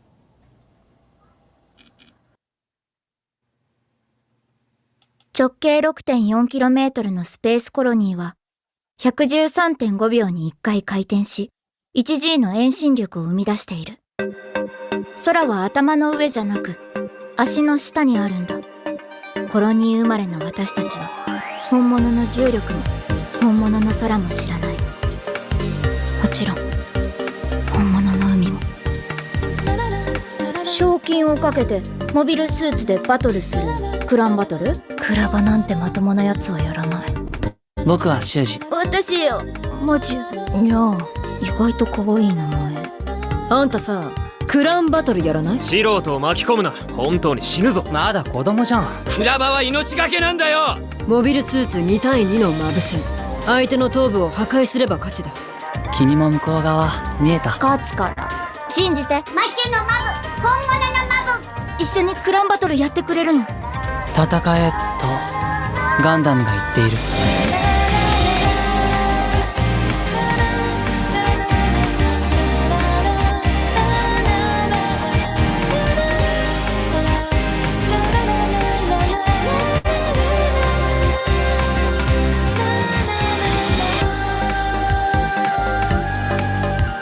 あの子は間合いが分かってるんだ。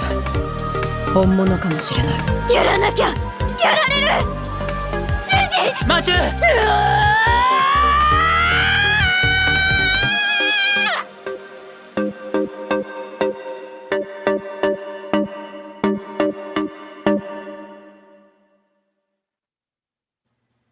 空って自由ですか？ And that was the trailer for GQX. Is a movie which will be in theaters in Japan February 28th. Joe, do we know if what's that usual one that does the special events? Forgot what it's called in movie theaters. AMC? No, it's a certain group. It's a certain company that does overseas movies, but actually does them here. And I cannot think of the name of my life right now. Joe, you're muted, by the way. It is GQ Fandom Events. Thank you, Fandom. That's about thank you. But yeah, for Fandom Events, I'm probably gonna have that. I'll give it a shot. I mean, being a Gundam fan, I'll give it a shot.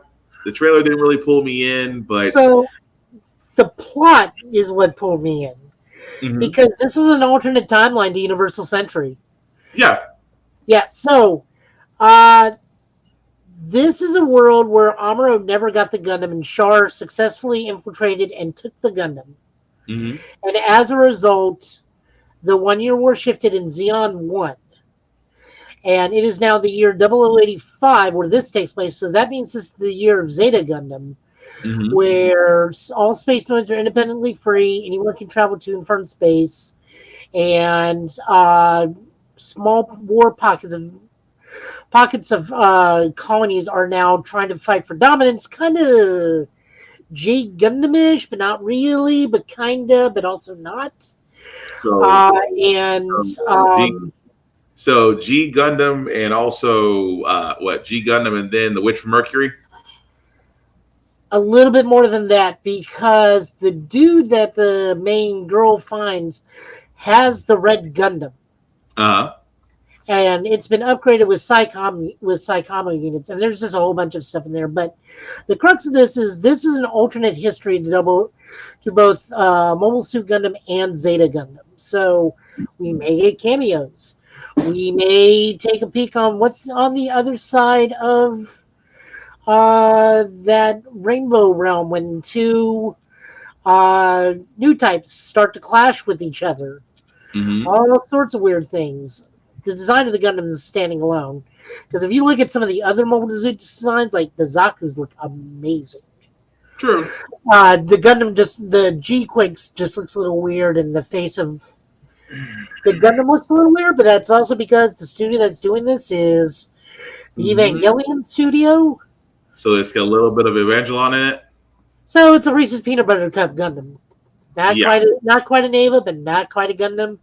But not going to destroy the world with by a theological explosion. Fair. Well, I'll put this way. So, Tafari, seeing this trailer, would it kind of entice you to watch the movie? I think so.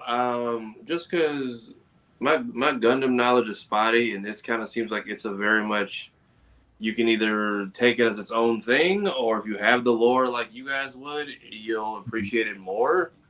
My whole thing is, I have flashbacks of some Gundam episodes from like Toonami. I know one of them is where I think the guy was afraid of clowns, and for some reason, Star Spangled Banner is what psyched him out of it. G Gundam with Jiminy Crockett. Actually, we also have news on G Gundam. It sounds like a fever dream, but I looked that episode up and I'm like, nope, I didn't imagine this. They straight up have to sing like the American theme song to psych him out of his clown trauma, which I guess the clowns went AWOL at the circus and like robbed people or something. Yeah. So it seems, you know what it is? This seems like Gundam with a little bit of, what was that other weird show that took a hard turn that was hard to follow? Edeka 7. This looks like easier to follow Edeka meets Gundam. Fair enough. What news do you have about G Gundam, Joe? It is getting a sequel manga, officially licensed, written, following Asia Jr., the long-lost son of Master Asia, who's being trained by Domon. So the Gundam battles resume?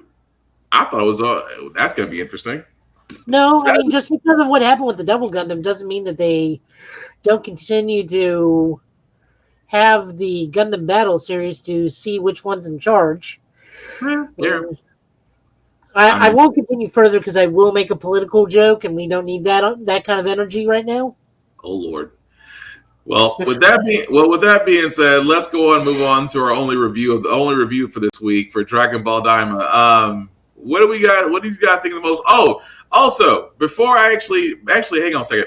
Before we actually get to that, really quickly, if you have Crunchyroll, yes, please, if you have Crunchyroll and you haven't done this already, reset your passwords. Crunchyroll unfortunately got hacked. Somebody turned around and may or may not have access to your account. Please be on the safe side, guys. Go to your Crunchyroll accounts. Please update your passwords. Keep yourself safe because you don't want to lose your Crunchyroll access. It's not, and like I said, be on the safe side. That's all we're saying. But the reset password button doesn't work on Crunchyroll. You have to go to forgot password and do it that way. Right. Funimation was, but we didn't have these problems. Right. So, but with that being said, about this week's Dragon Ball Daima, what do we think, fellas? I mean, action-packed. I mean, it definitely was, although Vegeta was kind of had the worst cover on Bulma this side of the world. The reintroduction of the third eye, which old boy has now, and then what's-her-face's father shows up when he sat there and said that he was not going to. That was interesting. But you're right, this definitely was an action one. I'm kind of curious to see what the next episode is going to be because technically in the demon world, it's only 3 Dragon Balls. All 3 Dragon Balls have been accounted for. So I forgot. Do we know how many episodes this current run gets, We Joe? got 5 more. Okay. Unlimited. So we're not. We got 5 more. Okay, so we're not. Are we done with this show after those 5? I believe so. Yeah, this was supposed to be a one. This is supposed to be a 1 run. Supposed to be, but then again, so was Super. I love Ibis so much in this episode. Mm-hmm. It's like, can I have your belt? No. I'll give you a kiss? No. Right. Well, is there anything you want? Can I have your hat? At least got the hat. You at least got the hat. So But at this point, I think I now know why there is no Gohan. I think he's going to be used as the key marker at the end of the series, so they can just instant transmission out of the demon realm. Yeah. Also, because again, Gohan would make everything irrelevant. Yeah. Because he's too strong. But I also wonder, would he be able to go ultimate in the body of the Namek Gohan? That is a fair question. I would just like to see that Gohan and young Videl and the old bowl cut come back for a little bit. Bowl cut, Super Saiyan. What does he want? A bowl cut Super Saiyan Gohan. in the Namek outfit. It would just look like Trunks, because Trunks has a bowl cut as well. You know what I always wanted as an alternate costume? The long hair he grew out in the time chamber. That'd be cool. Yeah. When he learned how to use it a little bit, and then when he finally mastered it, cut his hair. And I'm like, I would like to see. We have yet to see a long-haired or bald Saiyan between Raditz and Appa. No, we have. Have we?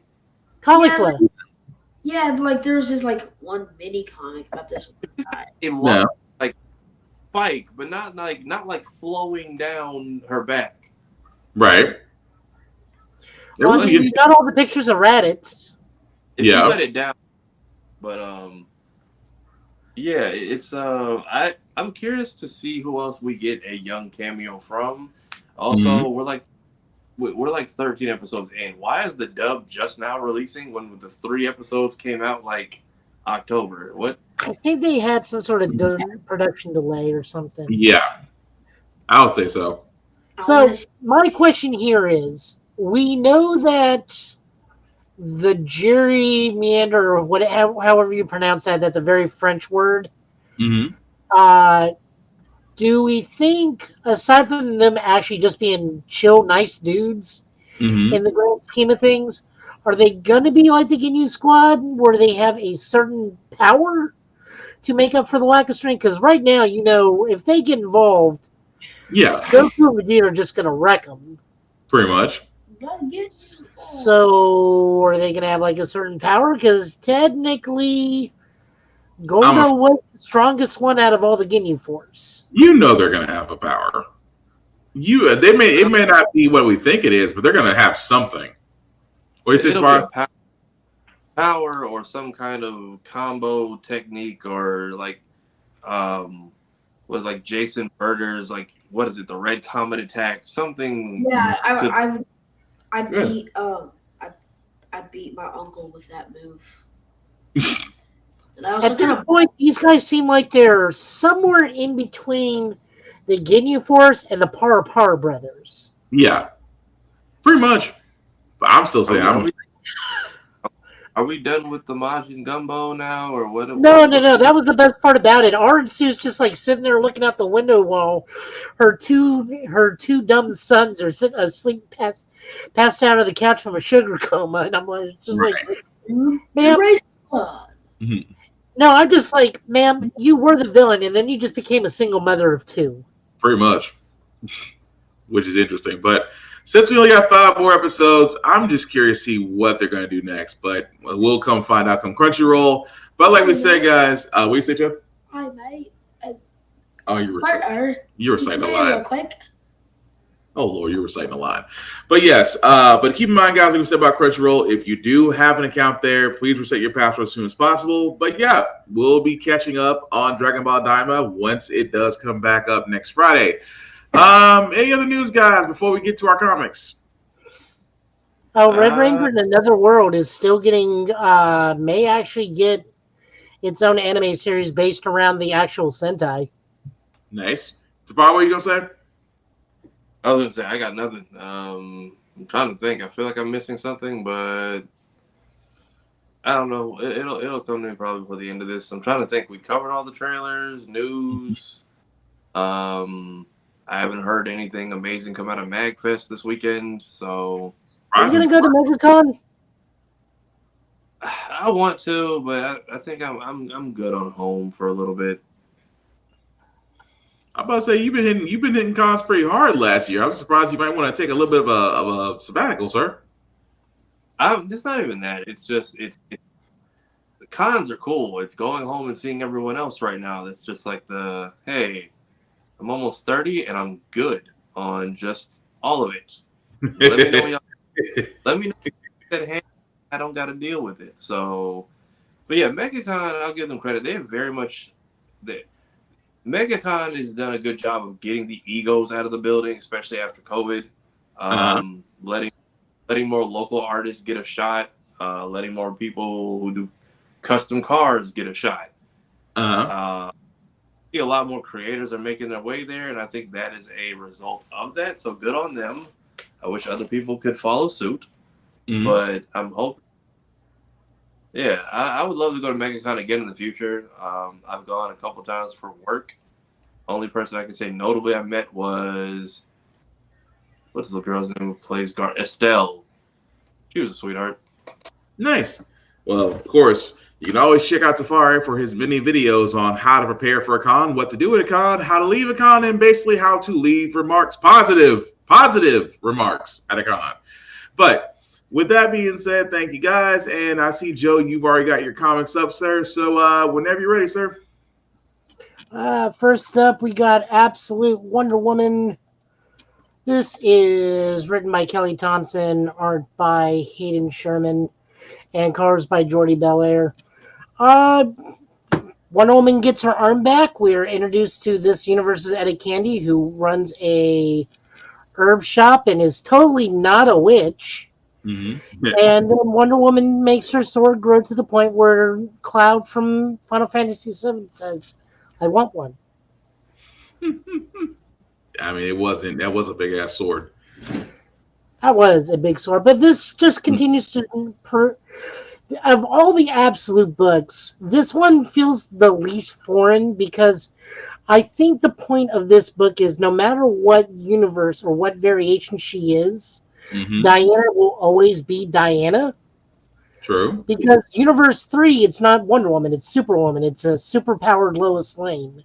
There is no Wonder Woman in that universe. Just true. But even when totally corrupted by Darkseid, Diana still manages to be Diana. One arm, whether it was with one arm or two, which is still funny to me that she got her arm back. But no, yeah. It was an interesting issue. I will say that. So, like, what's the story behind Absolute Wonder Woman? Long story short, it's just retelling. So the stories are, Chad, is Darkseid did something and made his own universe of in his image, and these are the heroes of the Darkseid version of the DC universe. Oh, so basically Darkseid's the maker of this universe. Yes. Oh. Which is why Batman is nearly a 2-story tall man with a dump truck Batmobile, and Gordon's trying to help him out. And Superman has his parents, and his mom's really good with a lava gun. Yeah, it gets weird. It gets Batman weird. looks like a tank. He is basically. I thought Arkham Batman was bad. He looks like he was just. He wouldn't even just leave you. He takes the stress symbol off and turns it into an axe. Yeah, I heard about that. Yeah. I don't think that he leaves his enemies alive. Pretty sure. No, he does. He does. He still does. How? His His no kill rule is still in effect. How does Batman leave his opponents alive now? They're still in the medical ICU unit for at least 2 years after fighting them. Pretty much. I So mean, like, I would like one punch to the forehead by this guy. You're probably not. see, you're trying to apply logic. Just say that Batman doesn't Batman. supposedly. Allegedly, Batman doesn't kill, but we're gonna leave it at that. But go ahead, Joe. Allegedly. Next up, we got Flash number 17. This is written by Simon Spurrier, written art by Vasco Gregovieve, colors by Matt Herms. So we learned that who the big bad in the land of Cyberrak truly is. Meanwhile, the Rage virus is going around in the main world. Fun little story. This is more fun than the previous one because it's easier to follow, and they're really I can tell editorial is letting Simon Spurrier tell a story, but also really come back. It's like, okay, we need to the readers need to understand what's going on. Yeah, but why did it have to be him? I'm like, of all villains, I'm not gonna for him this time. I'm not gonna say who the villain is. I just like him of all people. Yeah, he's just very chatty. I just didn't like the He villain. looks like a Walmart Thor. Oh, you're too young. You don't understand. You're not wrong though. I mean, judging by the helmet, he looks like a Walmart Thor. Plus, no, he is more akin to old Pope Tales, where he's trapped in a land of dinosaurs and magic. He's not Viking. He's old school sword and sorcery. Oh, because I'm like, he's giving me Marvel Rivals Thor. Think like, more Conan the Destroyer. Ronan, really like that guy, like him. I just fighter pilot that crashed into the land of sword, sorcery, and dinosaurs. Oh, you're not gonna win that battle. A snake woman. Oh, you're not gonna win that battle. I do not like Ronan at all. Y'all are already on opposite sides of One Piece Odyssey. Now you're gonna be on opposite sides of Thor now. Oh, I have no problem with Thor. It's just it's not really an apt comparison. It's just like I'm looking at his face. No, I get the helmet design where you're getting that from, but like I'm telling you, it's more old school Conan swords and sorcery. It's more Conan. I know who that is. No, where he's describing it just before your time. Okay. Next up, we got Wonder Woman number 17, written by Tom King, gorgeous artwork by Daniel Sampere, and colors by Tamu Mori. The Wonder Girls take on the soldiers of the King of the United States, while Wonder Woman tells a tale to her daughter while making a statue, which I am going to assume is going to be used to revive Steve Trevor. Probably. I would probably say that as well. It's just Tom King. What can I say about you? One issue, I'm already involved. The next issue, I'm damn near falling asleep.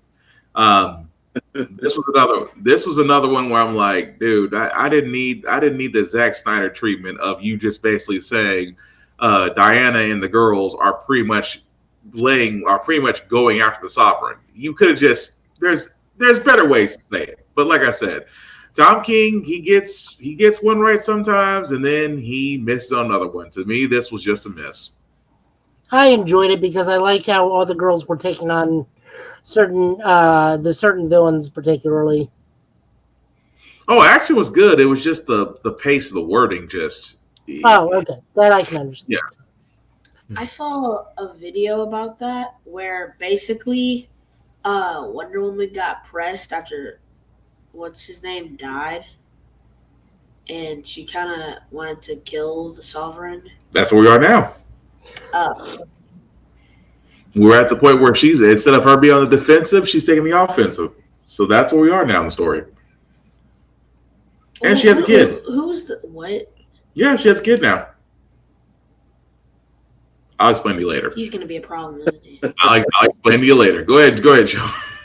You look on your face as it all. We got Spider-Man 66, one of the 8 deaths of Spider-Man.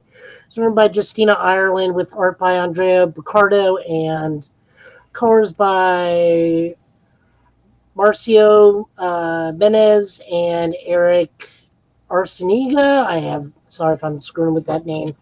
This one is actually a very informative issue.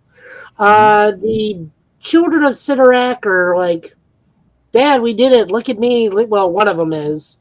And Sidorak makes like one move, and the twin sister's like, congrats, you got Dad to move an inch. Be proud. Have fun.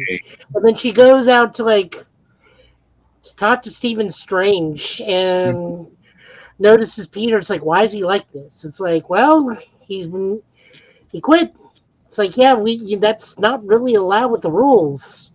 You're not allowed to quit. Like, Stephen just asks, like, what did you do to him? It's like the same thing I did to you. I just showed him the inevitability of death and the way it curses it. It's like, yeah, but how much? It's like, and she tells Stephen, like, well, you endured 800,000 deaths. And it's like, what about Peter? He endured 3 million deaths. Right. Before it broke him. And then Peter gets back with Black Cat more out of just like, he needed somebody that could be companionship that's not going to just like judge him for it immediately, which works with Felicia, because I do think these two work together, and they have been working together as a good couple every time they come together. But she's definitely toxic for him. But at the same time, Peter done got, when you've been shown 8 million deaths, and you give up, and you basically make your former adversary go, he doesn't give up. Well, he did today. It's like, congratulations, you broke him. And on top of that, the new child of Sidorak comes to challenge. And as a result of Pete quitting, it's up to the avatar of the Sidorak. So the new champions of Sidorak are the new champions of Earth of the X-Men, because Juggernaut is technically an avatar of Sidorak. He just is no longer the favored avatar, but he still gets all the things. So next issue is Spider-Man and X-Men versus generic strong guy of the Sidorak people. Pretty much. Y'all just the writers just like to ruin Spider-Man's life. Well, that's kind of a given when you write for Spider-Man. What did he do? Nothing. He just has to be the struggle. He has to be the struggle character of the MCU.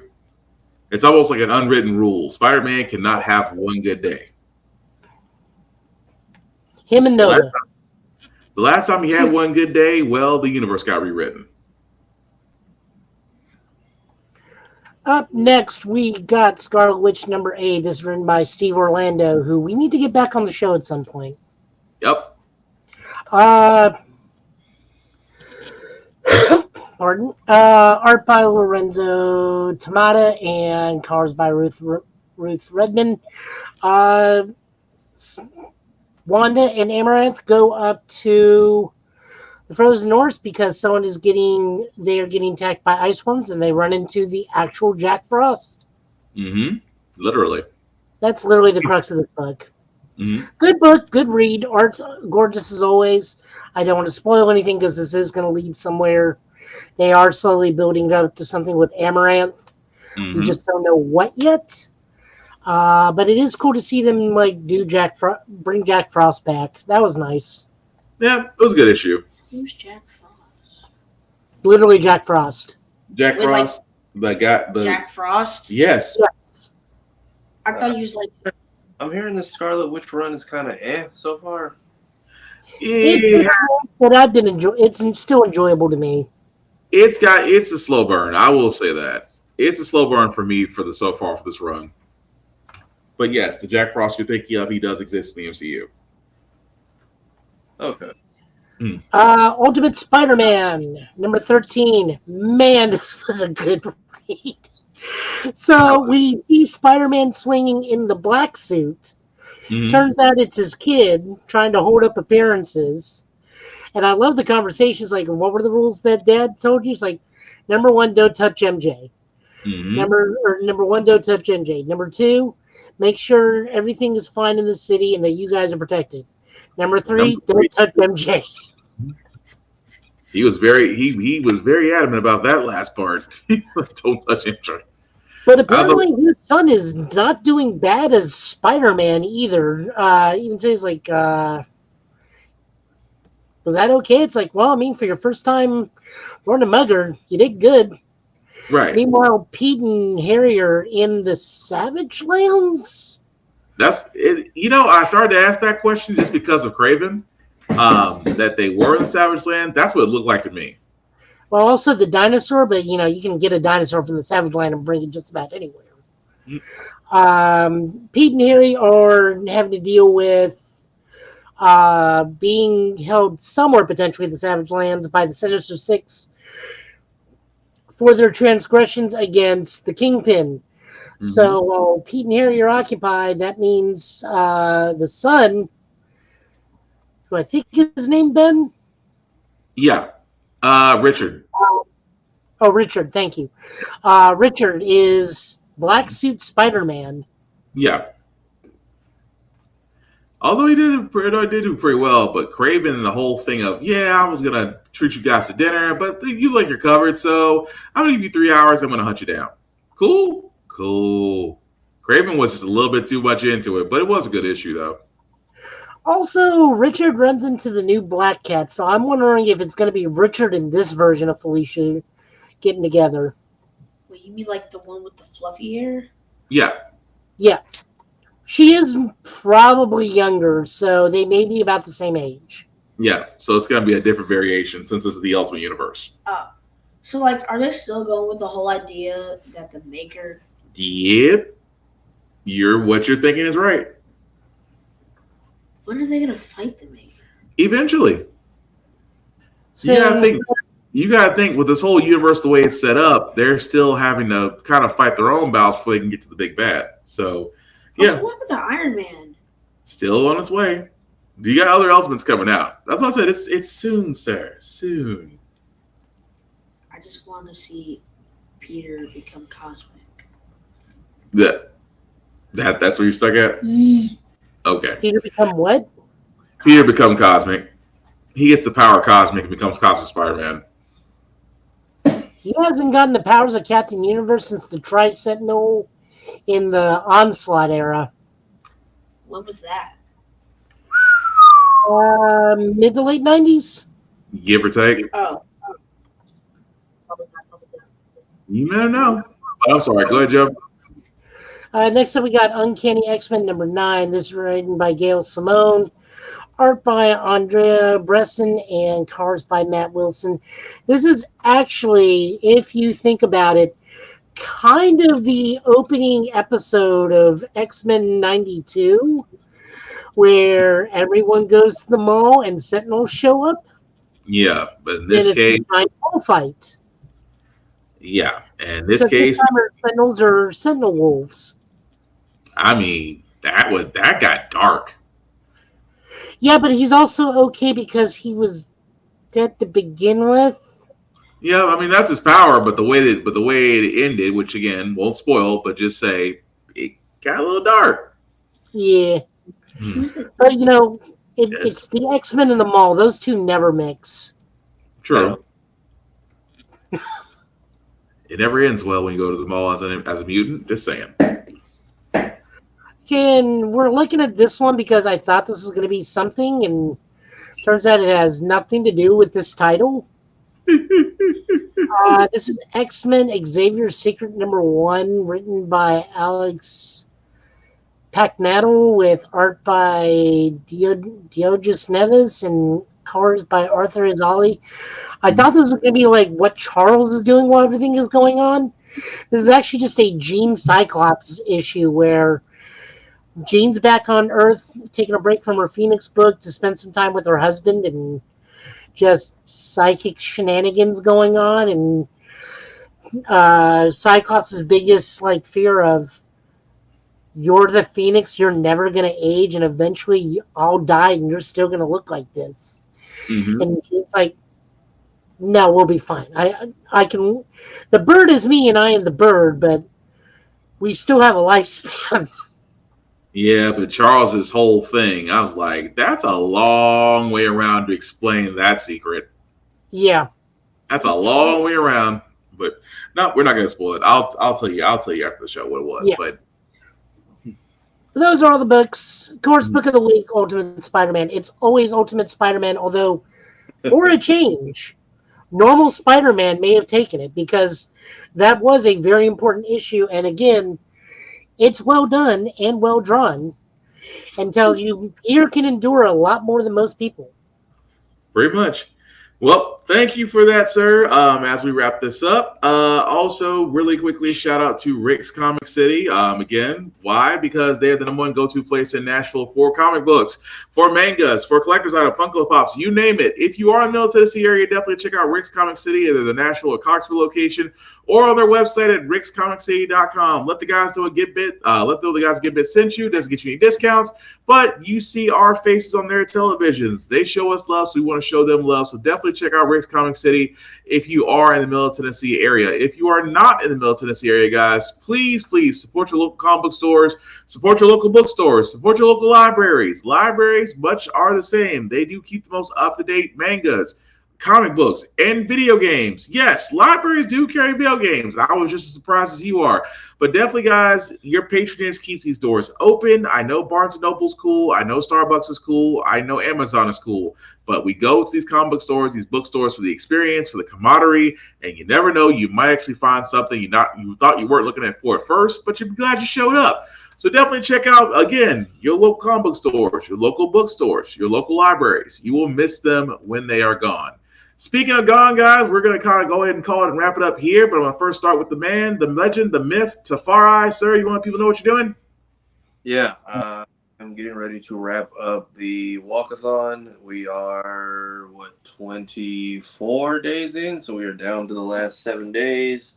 I've burned through a good chunk of my catalog, and for what we have left, I still need to go through Naruto Ninja Storm 2, War of the Monsters, IGPX, which I've never played, Zatch Bell 2, which I also never played. Somebody requested Lego Star Wars, a video game, a surprise, and tomorrow I'm probably going to be doing Sonic Shuffle, because that's another one feels like a fever dream I haven't touched. I don't think.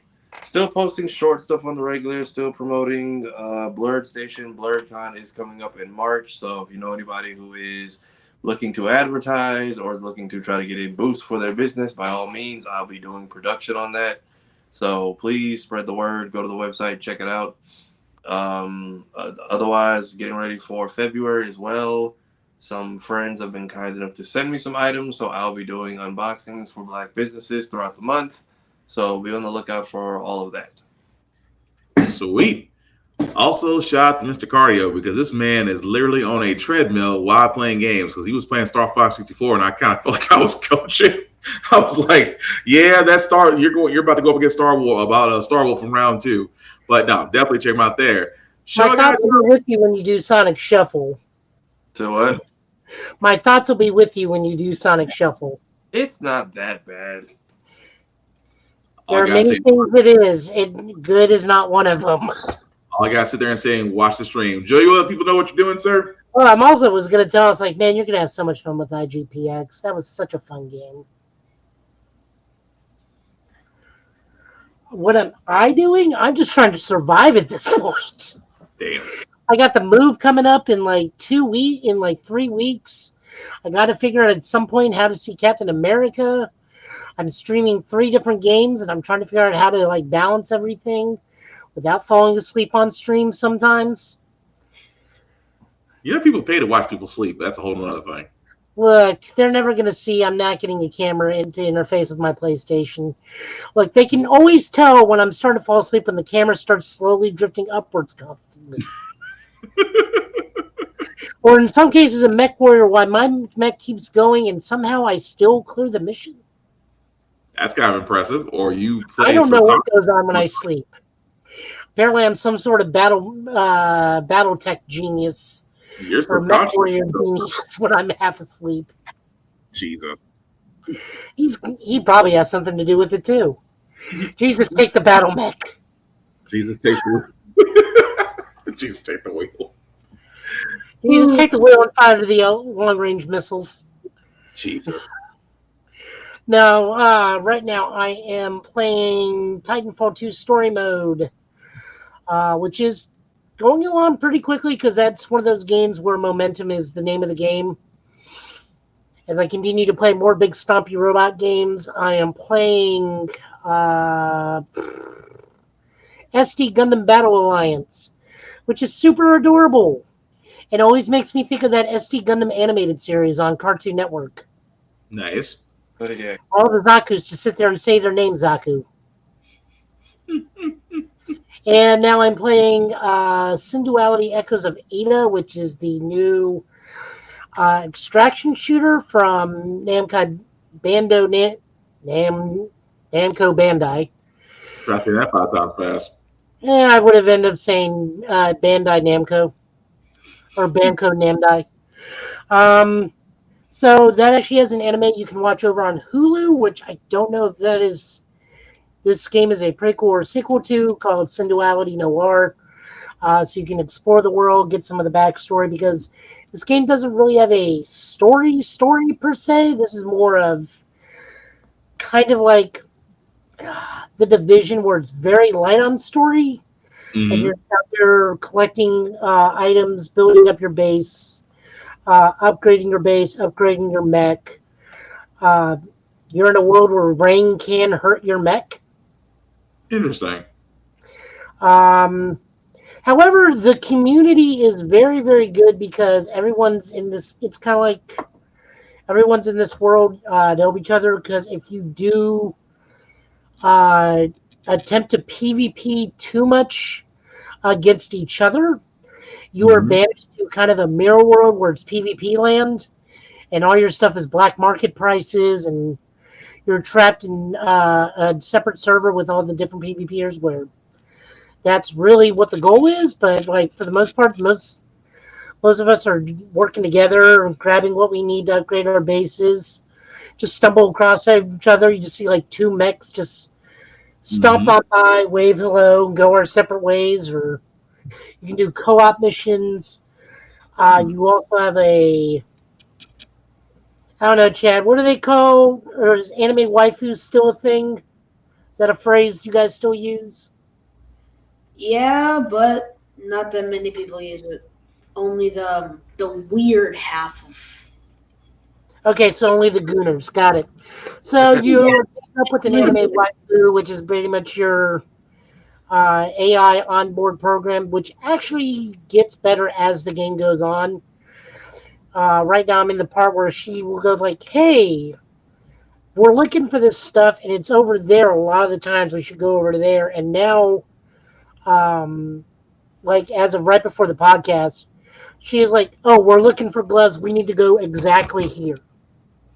So item reclamation is getting easier.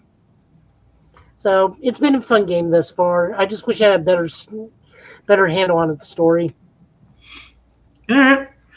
Cool. Or that, like I said, trying to survive. Understood. All right. Well, before I get to my shameless plugging, I always do want to shout out BlurStation.com, as Tafari did point out, because BlurCon is coming up. But again, BlurStation.com, it is the table, the vehicle that we've always asked for our content, our image, and most importantly, our dollars should go to. Tubi is great, but Tubi is owned by the same guys that own Fox. And Tubi is well worth over $100 million. That same $100 million could basically be ours, and Blur Station, we could definitely do that. Simply go to BlurStation.com, hit the Join Now button, select the Blur's Eye View Affinity membership. You can select myself, Black Spartan, or Tafari TV, or anybody there. It is $10.99 a month to stream Blur Station, $10.99 a month to stream Blur Station. Again, 36 months of paying $10.99 a month, you do have the option to own a piece of Blur Station. It's never been way easier to own a piece of a network outside of going through the stock market, which right now I wouldn't advise it. So definitely check out BlurStation.com. Also check out AlwaysPressRecord.com. Why? Because our show is on their network as well. Or APR TV on their apps, which can be seen on all devices, including Roku, so you can actually watch us from your TV as well. So definitely check out Always Press Record or APR TV. Again, another vehicle for us to enjoy, as well as bringing content and dollars back to us. Now, as I just literally kicked us off. There we go. Now, of course, my co-host Chad. Thank you, Chad, for being on. It's pretty appreciated. Guys, you can find me, Black_Spartan615 on the socials. Our shows can be found wherever shows can be found, wherever podcasts can be seen or heard. Apple Music, Google Play, Spotify, things of that nature. Like, share, and subscribe. Follow us, guys, because again, we can do none of this without you. At the same time, guys, the rules still apply, even though right now the weather is a little bit funky, you're either cold on the east side or you're warm on the west side. So hopefully everybody in California, you are being safe. Hopefully the fires will be eventually contained, but houses can be replaced. People cannot. So definitely be safe, guys. On top of that, flu's going around. It is still cold and flu season. Please be careful. Please wear masks. Please do all the things to protect yourselves and others, because that's how we're going to get through this. At the same time, guys, the rules still apply, even though there's not a con anywhere in sight for right now outside of MagFest. But the rules still apply. Respect the cosplayer at all times. Cosplay is not consent. Please treat people like human beings, which means that don't treat them like your playthings. Treat them the same way you want to be treated. That freaking simple. Number 2, wash your ass. Hygiene is important. I just got through talking about the bird flu and cold and cough and stuff that's still going around. Please, oh please, guys, wash your ass. Clean clothes. Hygiene is important. Mouthwash is important. Toothpaste is important. Hair products, but not too much, is important. Hygiene, cologne, keep it to a minimum. Just saying. Deodorants, especially Old Spice. Is Old Spice paying you? I don't know it. Yep. Where's this Old Spice check that you be talking about Old Spice every 5 seconds? $35K a month. If you get $35K a month, then now I'm really gonna be looking. Also, guys, last rules I have for myself is that for everybody else in a world that is cruel, that is unkind. Be nice, be kind, talk and share your fandoms. Don't be a dick, and we'll all be cool. But as we wrap this up, guys, we will definitely be back next Friday, same Gigabit time, same Gigabit channel with news of the week, and go from there as far as what we got. So again, fellas, any last words we call tonight? Good job, Microsoft. I want to say something in chat real quick. You get 5 big booms. Boom, boom, boom, boom, boom. Where's the boo button for reusing an opening gag? Yeah, we need a boom button. No, please. Y'all said two different things. It's adorable. That being said, that's going to do it for us, guys. Thanks for rocking with us. Again, this will be available on the YouTube channel and everywhere else very shortly. But he's been Joe. He's been Tafari. He's been Chad. I've been Will. This has been the Give It Podcast for tonight, guys. Take care of yourselves and each other, and we will all get through this. It's turtle time. Have a good night, y'all. Welcome, guys, to How the Frack We Got Here, a show that takes the news and events of the week and try to make sense out of it all. I'm your host and most Will Buchanan, and on this show, we simply are all about the fact